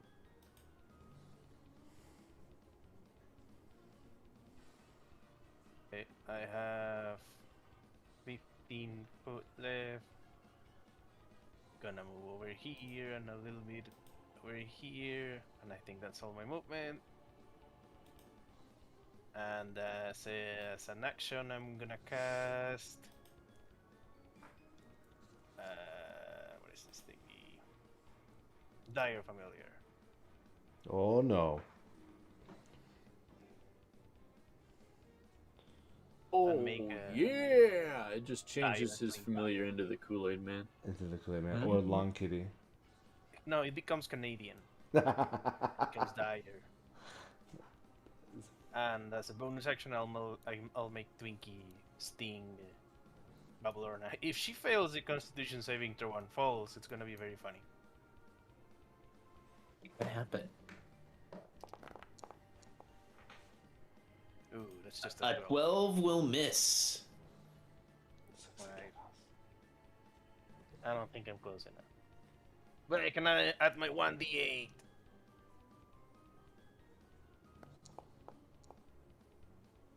Okay, that makes it a 15.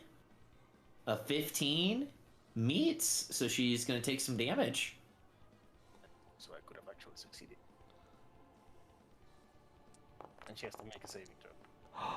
Oh, yeah, so she fails by 3. So she is poisoned. But not by 5, so she like falls off the building or anything crazy.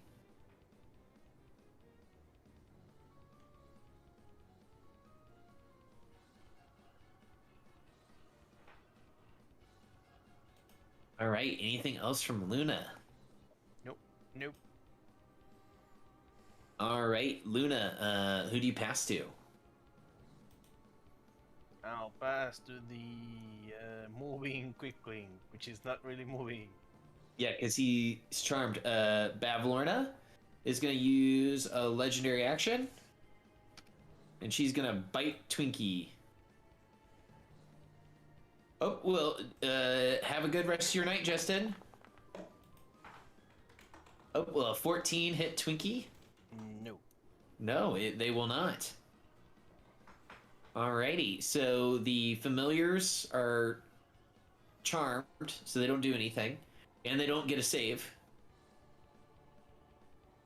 They're just standing around. Well, one of them is not charmed. Foreboding is not charmed. So they pass to Foreboding.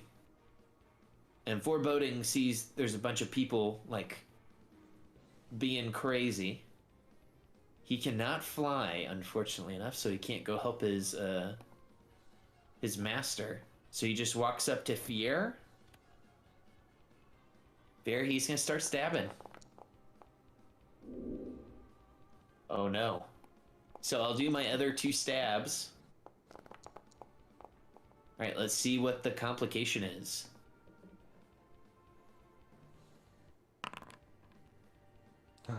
She's gonna fall off the building now. Okay, let's roll that d6.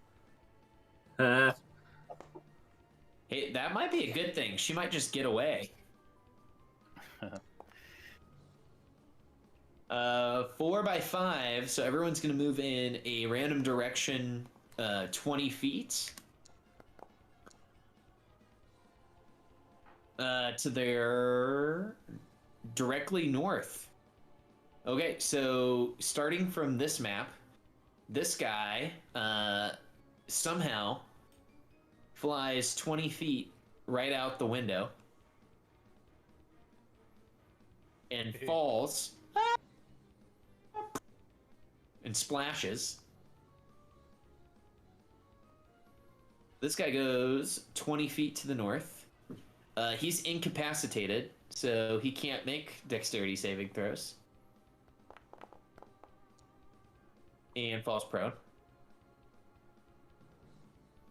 Clapper Claw. You hit the stairs. That's a so 16. you fall prone. Oh, because of your thing, right? Yep. So you're good. This guy hits the dresser.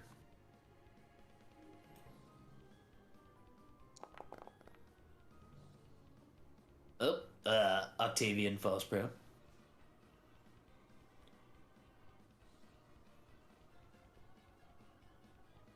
Thankfully, your 2 allies don't run into anything.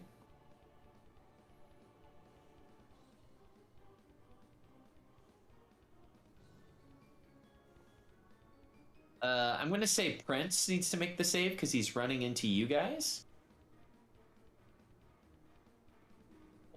I still need to move upward. I haven't done that yet. Oh, and Prince gets a boon.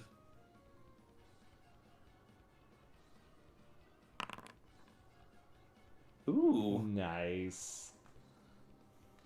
One of your lowest level spell slots, a hit die, or a 5 temp HP. Oh, no. Take this spell slot, thank you very much. Yeah, 100%. They were missing a first level spell slot, so they'll get that back. Fier, I think you fall prone. Hang on 1 second. Uh-oh. Unless you want to succeed at a cost. Can I reaction lucky footwork? You don't have a reaction. I believe you used your reaction on that ability that made Bavlorna fail her saving throw. Yeah. Oh, yeah, I did. I forgot that was the same turn. Okay, so I guess I fall prone. You have your bardic and you can succeed at a cost if you don't want I to. do have my inspiration. I guess I'll use that. Bavlorna is going to fall off the building. I had her roll a save to see if she would fall off the building. She got a nat 1. Does she land on a shark? Did she land on a shark? Just saying, she rolled on that 1. Anything's possible. See? Told you. It's a random trap. She lands on a shark. Oh, gosh. I mean, I feel like a crocodile or an alligator is more thematic. Yeah, true. Or that Or Bandersnatch. perhaps a long kitty. Yes. Yes. Okay, so she falls off the building. You guys hear, ah! Splash. And let's see. So as she hits the water, well, you guys don't know what happened because you guys are all inside. I can, Twinkie can see. Oh, it, Twinkie right? can see. So Twinkie will know what happened. So as she hits the water, she was falling, and where she was falling, there was a giant mess of sharpened sticks. So she makes a dex save. Oh my gosh. Oh my gosh. Chain reactions. So she's gonna take some damage. She hits the sharpened sticks. Triggers another trap, which is an alligator. Oh gosh. So she takes 29 damage. She hits the sharpened sticks, and she gets another complication. Y'all, it's like the game wants you guys to beat her. Alright, everybody roll a d20. To see who gets a boon or a fortune token.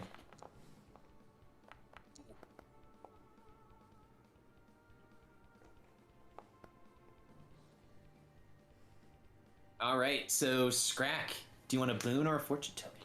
I have to inquire with my inner thoughts. Do you want a boon or a fortune token? Your inner thoughts say, let's go with a boon. Okay, I'll take a boon, sir.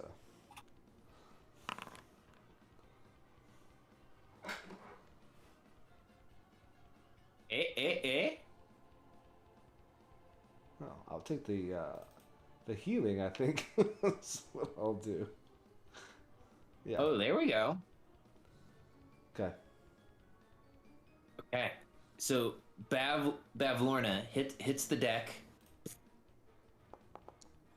So the Quickling got thrown against the wall. You got thrown against the wall. Then you did not fall prone.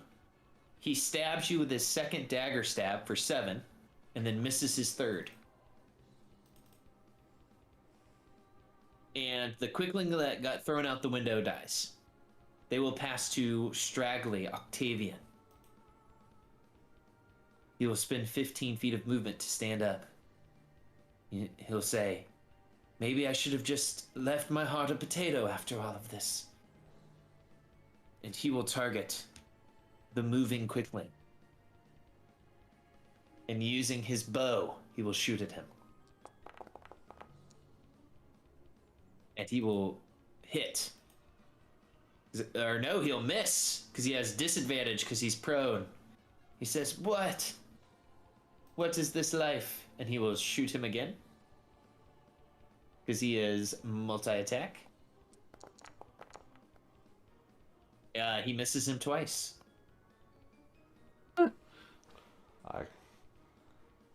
Those shots are sputtering out. In round 2, he is going to pass to That was good. He's going to pass to round 2. He's going to pass to Scrack. Scrack, before you go, Bavlorna will use her final legendary action. She's going to cast a spell. You guys hear her say from outside, I'm tired of this shit. And she casts Polymorph on herself. Ancient red dragon. Oh. Yeah. And let me just check here just to make sure I don't fuck you guys over. Counterspell. It's polymorph. Not true polymorph. Oh my gosh. Just making sure she can do up to CR7.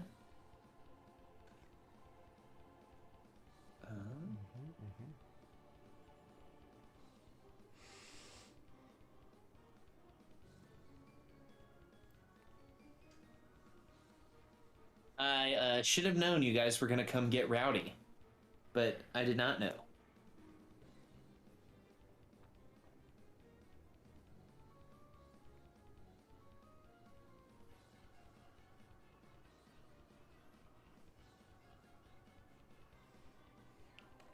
The good news is we got the hut to ourselves now.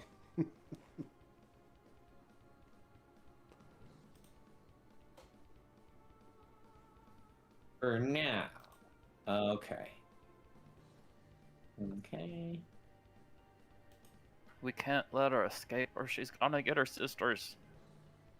Okay, so she is gonna turn herself into... Yep, she'll do that. Because that makes sense. Let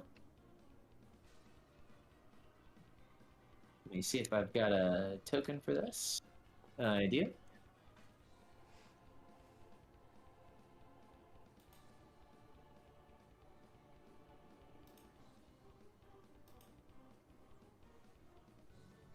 So, Luna, you see through Twinkie's eyes, her body transfigures itself into the shape of this.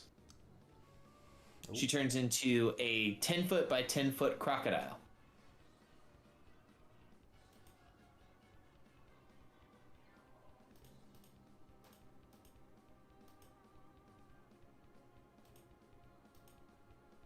Then, Scrack, it's your move. You guys are on the second floor.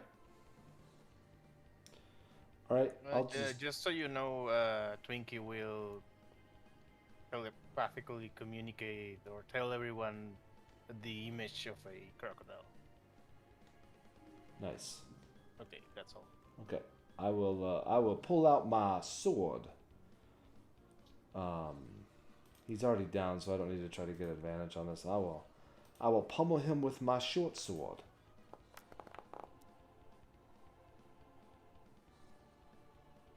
Okay, a 16. A 16 will hit. On moving. Yes. You deal 8 damage, and he is bloodied. Nice. That's all I can do, right? You don't actually have a second attack. Ugh. Yeah, no, I don't have a second attack. You can make him you can make him vulnerable to that damage though, so where he takes double it. Oh, that's just like a free. It's just a free action. Okay, I will do that. I just saw it. So before the attack, I would have what's it? Exploit weakness. That's what I would have done for 16 damage instead of 8 damage. All right, so yeah, you kill this quickling from that. Huzzah! And then I'll pass to my best friend in the whole wide world and would do anything for him, Pally. Huzzah! Do you have dragoon rules? Do you want to jump out of the second floor and try to land on top of this crocodile? Not right now, but possibly in the future. Of course, if you want to try to deal that damage to yourself and land on top of this crocodile. I'm not right now. Right now, I'm just gonna swing at this quickly. But I wanted to know my options. We do +2 flanking, right? Yes. All right, I'm gonna move to right here first, then, and then I'm gonna swing at this guy. Okay.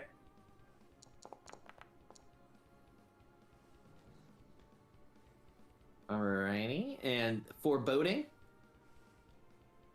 I can't see the name, but sure. It looks like that would be. I don't. Someone's not 16? here.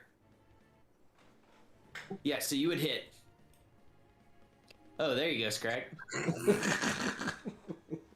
I was like, you don't have a flank, but yeah, you will hit him. He stops dodging because you hit him. And there's my second. Oh, a 12. You just barely missed.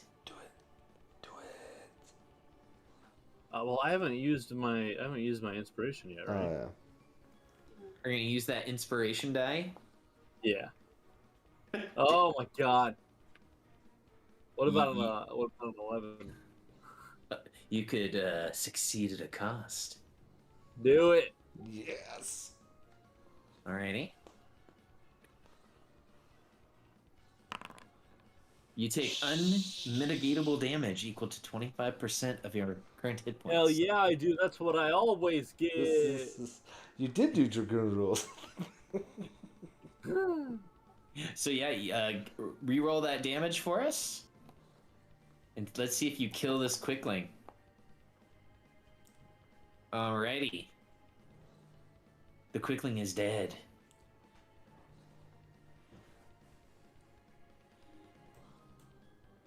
Alright. Alright, anything else?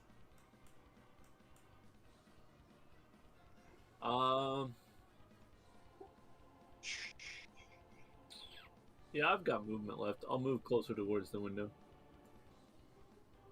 Okay. I should say, Pally and Scrack, as you guys were over here, you heard the sound of what sounded like 100 birds from behind that door. The door that Prince Popolo is standing in front of. Nice. Okay. It's a weird bird. Yeah, you just hear.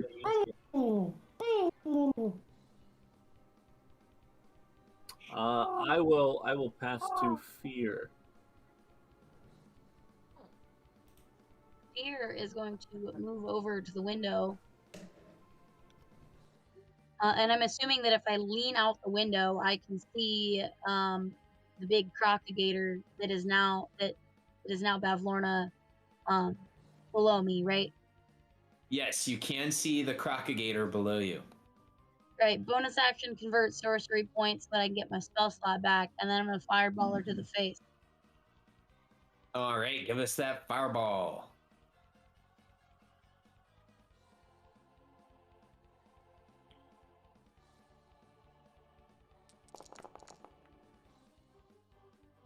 Yikes! That was a weak fireball. Tell me about it. Okay, as a crocodile, Bavlorna does not pass. It takes 19 points of fire damage.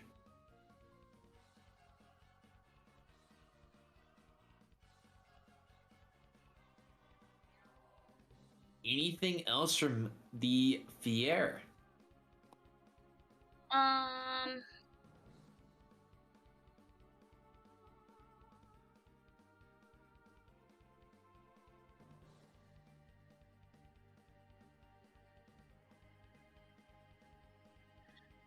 I think I will go ahead and move away from in front of the window with some more movement. That way somebody else can get over here. And then I will pass. Well, no, I hit Bavlorna. I guess I will attempt to pass it to Jebek. Yeah, she's gonna steal, and she gets her legendary actions back, but polymorphed as a crocodile. So Bavlorna basically slops up onto the what's it called? Kind of the overhang, and then she has to squeeze through.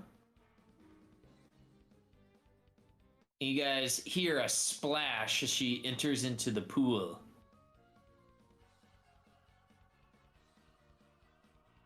And then she's just going to use an action to take the dodge action at the bottom of the pool. Waiting for you all to come down. Alrighty, so that was her, and she will pass to Clapperclaw. Okay, so I just heard her from the floor below me? Yeah, she is now on the first floor. Alright, I'm gonna start moving down the stairs. How many feet, I guess? It's gonna take you 15 feet to get down. Her strategy all along, make you guys run laps up and down the stairs. Alright, so that's 15 feet there, I guess, then? Yep. Alright. And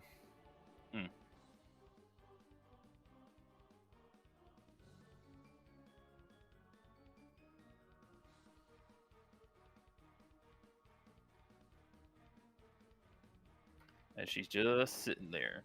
Alright, I'm not about to go into melee with this crocodile, so I'll do some. You know what? I would like to slow her down. That'd be really cool. Yeah, she's within that range.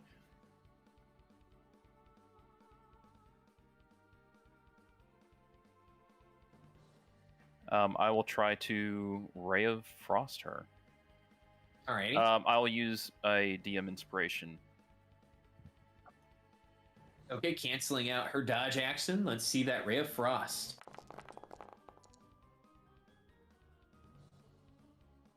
Okay, a 17 definitely hits. Alright, and for the damage, it should be one more d8 plus 5. So I roll that.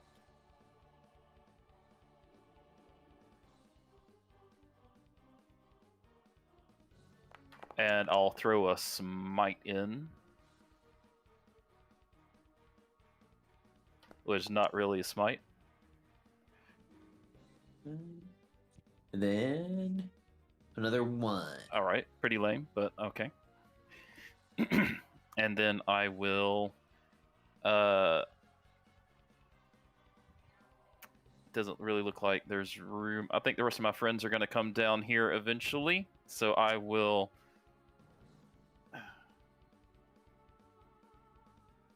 You know what? It's all right. It was brave of Clapperclaw to take her on all by himself. Yeah, you want to grab a bite to eat, Pally? I'll trust that my friends are coming down, so I'm gonna stand on this crate right here. Nice. Oh, in round 2, this thing definitely should have activated.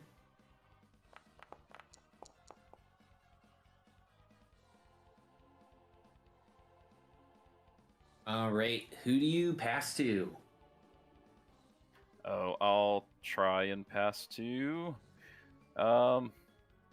Prince Poplar, I guess. All right, before Prince can go, the alligator will use a legendary action. Her speed is slowed by 10. So let's see, she's at 30, so she's at 50. So she swims. She's got a 50-foot swim speed as a crocodile. Oh my goodness, I'm in so much danger.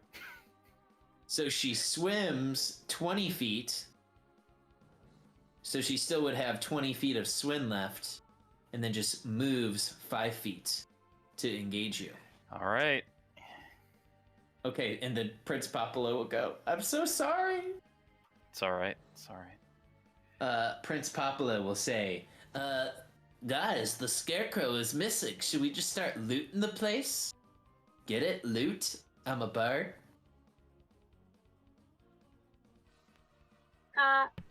No. You should go help. It. Okay, well, we'll go help. All right. So Prince Popolo moves 25 feet, 30 feet. Actually has to dash to travel down. And as a bonus action,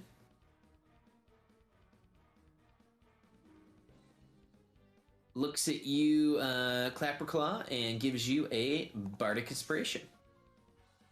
Hooray.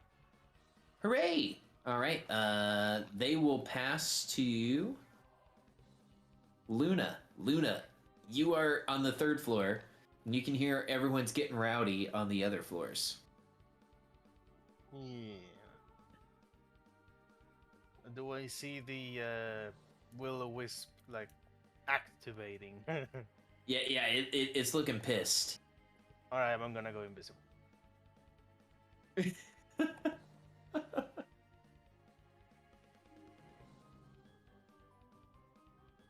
That's like Luna's defense. Twinkie also goes invisible. Oh wait, Twinkie moves first. No, that I remember.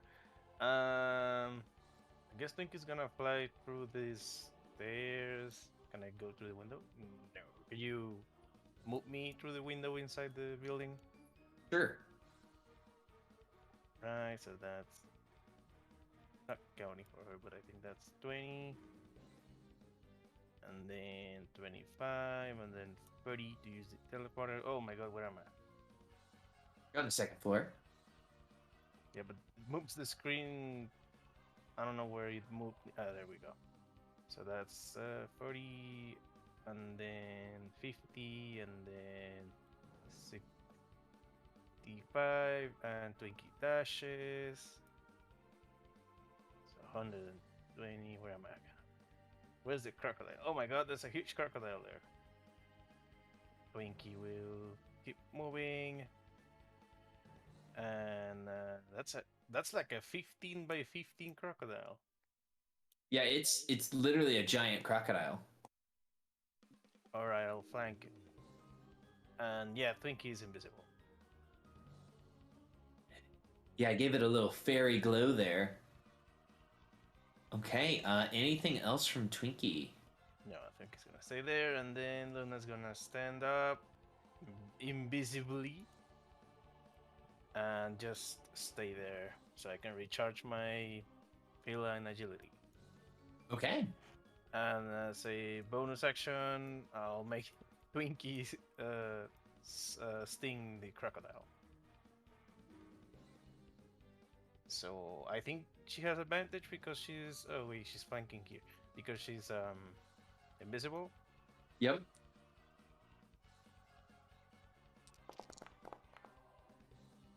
Oh, nice. Oh my gosh, yeah, that'll hit.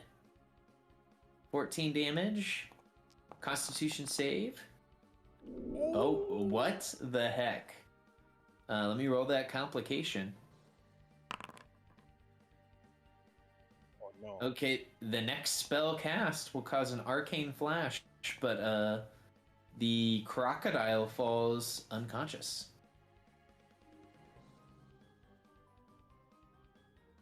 How many times has that happened as a result of your sting? I feel like it's been a lot.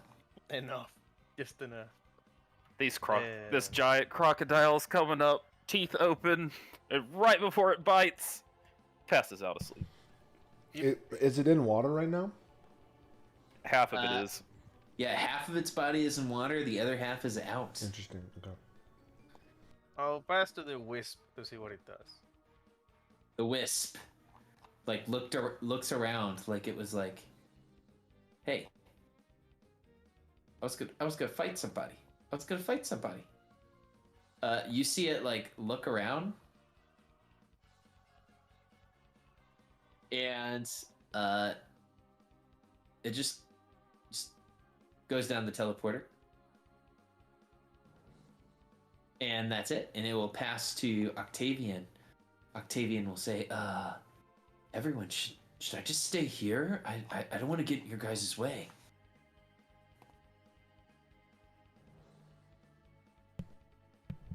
Don't be a sack of potatoes. Get your ass down there and help. This is okay.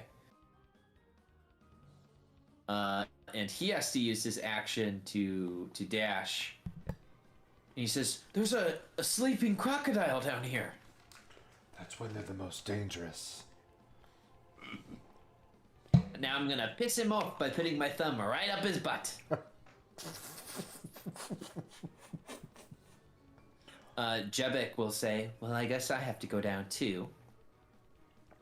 It's the second time today you've said that. And Jebek will bonus action to go down, and she sees this crocodile. She says, "Should I shoot this crocodile?" Wait for everyone to get down. Don't wake it up early. All right, she will just dodge. And then she'll pass to Morgort, and Morgort will say, I guess there's no me waiting up here for you guys to finish, is there? We need your glaive. We need that weapon. Go do it. Do it. Do it. Just do it. Just do it. She will make her way down. All right, at the start of round 3, you guys remember that the monster broke open the window and whistled? Yep. So, bounding through the open door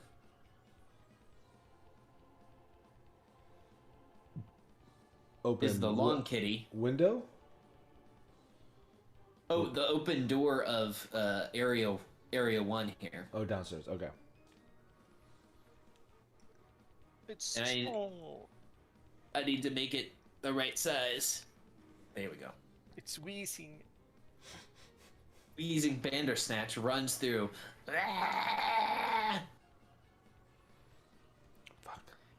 Long kitty, save us from the alligator. And it looks at you and it slurps its lips, and it needs to be added. So let's see. The last person to go was Morgort. So he'll pass it to Clapperclaw. All right, Clapperclaw will move to... Oh, this is taking up all those spaces. So I guess Clapperclaw will move there and ready... an action. Holding an action to attack this alligator. Technically a cantrip. Holding a cantrip to attack this alligator. Okay, holding an action. Gotcha. Very sneaky, sis. Also, this creature is KO'd. Is there, did you say there was like a chandelier up here? Oh, that was a different room. That was a different room. Sorry. Different room.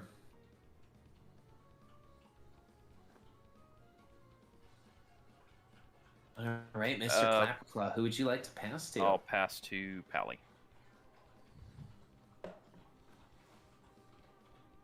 All right, Pally, as he goes to pass to you, Bavlorna will deal 30 damage to herself to knock herself out of this.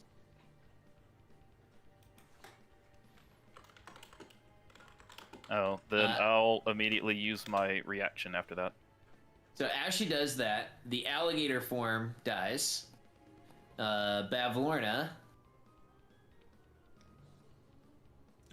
appears in this square, and she's going to take some damage from that because she used her legendary action.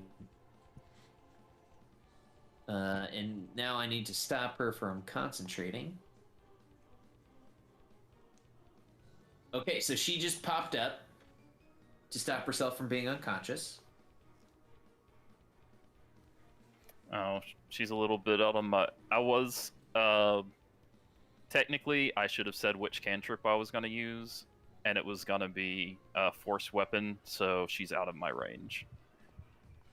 So... All right, you can keep holding on to it if that changes. Okay. All right, Pally. You are up.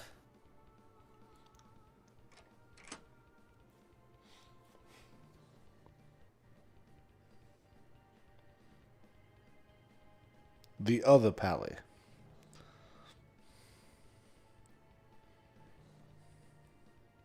Oh, right, my bad. All right. So, is jumping out the window going to be the fastest way down? Or... Yes. All right, so Pally's very dex based. So I'm gonna try to climb out the window and drop down to the next floor. Okay, so give me an acrobatics check as you just jump out the window.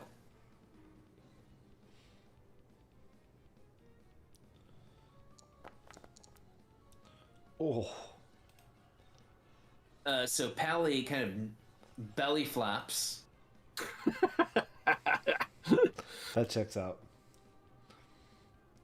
And takes Woo! 3 damage. Good. And Pally, I'm gonna say you land here, outside this window.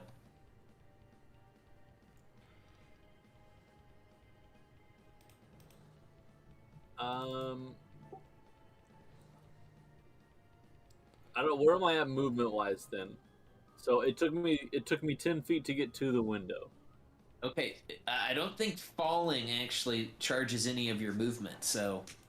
Okay, I didn't know if since I failed terribly, we're gonna make me be prone or not. No, you're just in the water and you took some belly flop damage. Alright, I will assume it's difficult-ish terrain to get up there. Yes. Yes. So I get to this point and then I have 10 feet of movement left. And we see... I say, "Oh, hi, kitty!" The kitty immediately recognizes you as the one that scratches its belly. I show him my belly scratching fingers. You can see it starts its kicking its back leg into its ear. Yes. And That's a then good boy. Good boy. Bavlorna looks at the Bandersnatch and narrows her eyes. In the way Yeah, that you should someone... treat your pets well. You see her, she's pulling out her necromancer fingers, whatever that means. Alright, so that's my... Do you have any ranged things? No. No, I don't. Excellent. I guess in that case I will instead go this way. And then I will dash. You can throw the ringmail at it. The what? The ringmail. You can just take the ringmail armor and just throw it at Bavlorna. Tempting. But instead I'm gonna not do that. Okay, alright, that's fine.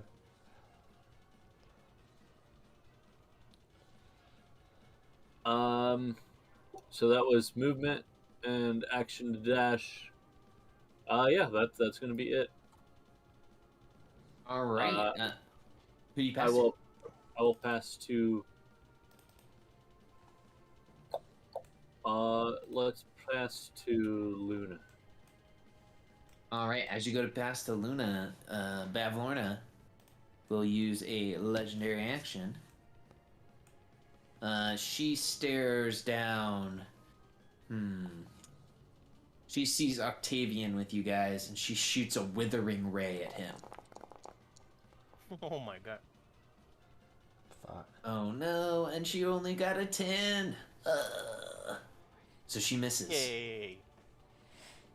And the wall explodes behind him after he gets hit with 26 points of necrotic damage. She's You also see- poison. That's true. You see a big sweat bubble appear on his head as she missed. Okay, and you were passing to Luna. Alright, Twink is gonna run a bunch of circles around Bavlorna. Nice. I think that. Okay, running with her shins. She starts to Yeah. sneeze. She's not going to be able to do a, what's it called?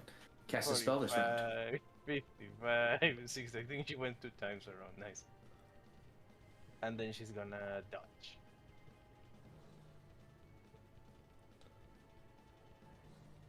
Let's see, where's Luna?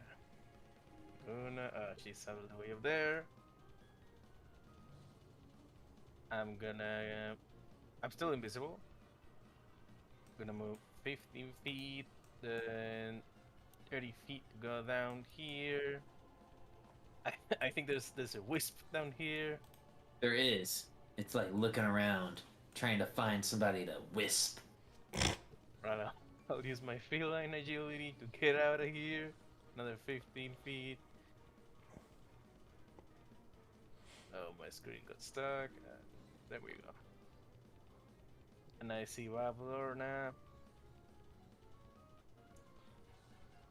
I'll use my last 15 feet to move over here behind this box.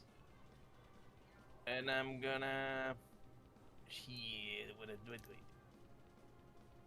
I think I'm gonna use my bonus action to cackle to stay invisible. And then I'll use my action to make Twinkie sting Wablorna again. Okay. Give us that stang. Alrighty. 15 will hit for 14 damage. Nice. Constitution save. Hey, she succeeds. Alright, and that's it for me. Alright, who do you pass to? I mean, I think Wablorna wants to steal. Alright. I didn't know if you were gonna try to do that thing. So she steals. Bathlorna will disengage from Twinkie. And Twinkie doesn't even have a reaction. she swims and stands on top of her lily pad. She's gonna roll to see if she gets her create lornlings back. She does. And you see her lily pad, the tendrils of it hook up into her legs, and the lily pad begins to hover off the ground. Hum, hum, hum, hum, hum. So this is a magic item known as the bobbing lily pad. Alrighty, so now... Because we don't know it that well, so it's the Roberting Willy Pad. You say the Roberting? Yes, instead of Bobby, Yeah, it's instead Robert. of Bob. Robert. Oh, the Roberting. Yeah. So she begins to fly up 20 feet with her lily pad.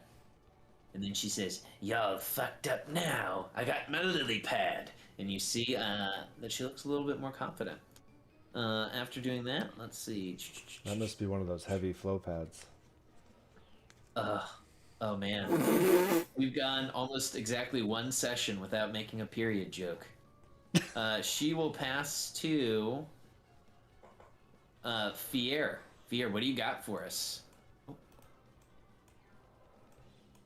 Well, I guess I should make it towards everybody else. I don't even know the quickest way there. I don't think I want to jump out the window like some not very intelligent person would do. That was quite bright, actually. It's okay if you just start dashing to the stairs. The portals, yeah, we're right there. Yeah. As you leave, you see a sparkling ball of light that looks like it's looking for someone to beat up. Oh, is that so? Mhm. Right, well, stepping inside of the door is my 30 feet of movement.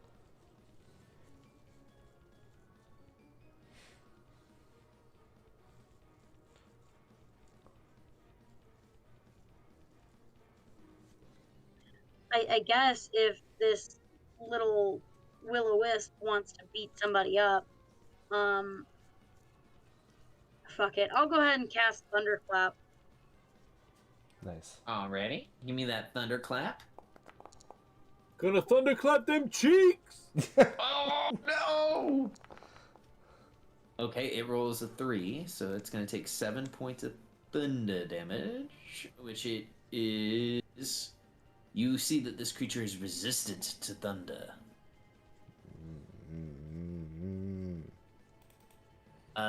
You hear the voice of a very large man when compared to everyone else in the scene say, "Yeah, hit him with the thunderbolt!" And you do, but he only takes half damage. Awesome. Anything else for Fear? not without provoking an opportunity attack, huh? That is correct.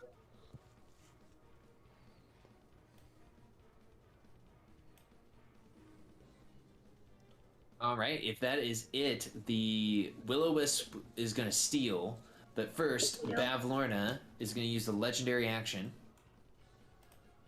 She's going to do it. She's going to do it this time. She's going to kill that guy. So she shoots her withering ray. And you guys see Octavian fall to the ground, dead, as he takes 14 points of necrotic damage. He is dead from 14 points? Yeah. Wow, I guess it's good we didn't recruit him.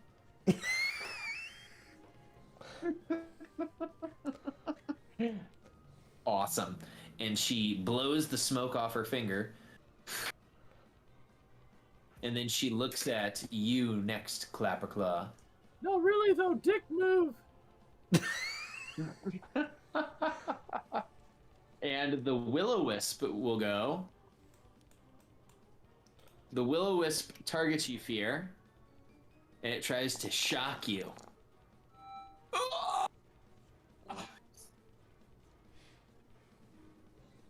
For 27 points of damage, Fear. No, thank you. Oh my gosh. So yeah, it shocks you. And you feel its buzz sting. And the creature is going to pass to the Bandersnatch next. Who's a good boy? Oh my gosh. So you guys... I don't know how to do that in Pally voice. Who's a good boy? So you hear Fear guys upstairs get absolutely wrecked. And Bavlorna targets Morgort. She's on an NPC killing spree. She's like, I heard one of you wants to be a captain. Not today.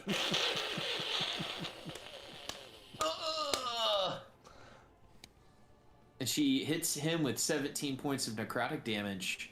A 19 there, because she's poisoned. And the Bandersnatch will go. And the Bandersnatch looks at his master, Bavlorna, and she says, eat them, you fool!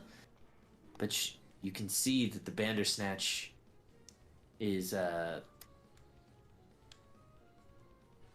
in turmoil, because Pally gave him the best billy scritches of his whole life. So the Bandersnatch is going to have to make a wisdom saving throw. He wants to roll high here. Pally starts looking really pathetic and starts singing to himself. In the arms of the angel. But when you say really high, how high do you mean? So the wisdom saving throw of a 15 was high enough. The Bandersnatch shakes its head. No, I'm not gonna go bite those guys. I'm not gonna bite them. Bandy, I do believe I failed you. Instead, does not go up to bite Bavlorna, but does jump in the water and begins swimming around as its action.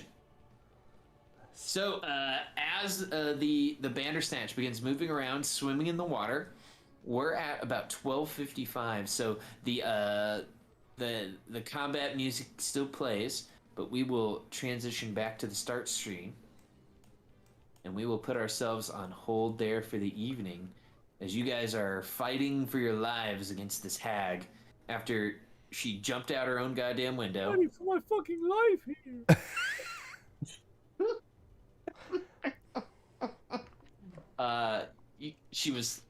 You guys didn't even really give her crate. You like just tipped it over. Yes. And then you stabbed her. You know what's interesting? You guys made fun of the Baron of Muckstump for this exact same plan. You're fucking right. Oh my god. Except we didn't even put a bomb in it. It's a worse plan. Because if I remember correctly, he told you guys, hey, my plan to overthrow the king, I'm going to pretend to be carrying a drink, and then I'm gonna trip and stab him in the face. Yes. But we knew he couldn't pull off the performance check, so. Yeah. That's true. Now, the real question, does anyone have a Revivify to bring back your new friend? Let me double check on the Tasha's expanded spell list for Paladin, but it has to be level 3, doesn't it? Third level anyway. Oh wait, no one does. I'm a D witch, not a white witch. Yeah, I'm a T bitch, not a white bitch. Yeah, Absolutely. We don't have 3rd levels yet. Oh, well, all right. Well, I guess he's just fucking dead. Unless you try to make a Fey pact with the witch to bring him back to life in the middle of the fight here. Which you think she might be down for. So, I loved this session. This was crazy. There was a lot of crazy things that happened. I'm excited to see what will happen in the next session with you guys, the Bandersnatch, Bavlorna. Will you continue to run Widdershins around her so that she can not do her most powerful things, which is spells? We'll see. Okay, before we close up shop for the night, do you prefer Matt or Matthew? Matthew or CC's fine. Okay, so I shouldn't call you Matty CC. Please no. Clapper Claws player, what did you think about the game? Oh, it's great. I'm having a great time. Okay, cool. Laughing a lot. I mean, he's not going to tell you he hates us with us on the call. You got to wait until afterwards to make sure. Yeah, you got to wait for DMs. Yeah, for DMs, yeah. I've actually I've never played with you again. You by far. All of the rumors were true. Not only do you baby us, you're the worst DM I've ever played with. You allow way too many puns to go unpunished. Please drink bleach. Go fuck yourself. No. I appreciate it. You playing with us. I appreciate this group. I have a lot of fun every Friday night that we play, because we have like a nice, fun, silly time. Does anyone have any feedback or critiques or criticisms on ways that we can make the game better? Even though it may not appear to it, I can appreciate those pieces of feedback to help improve the game.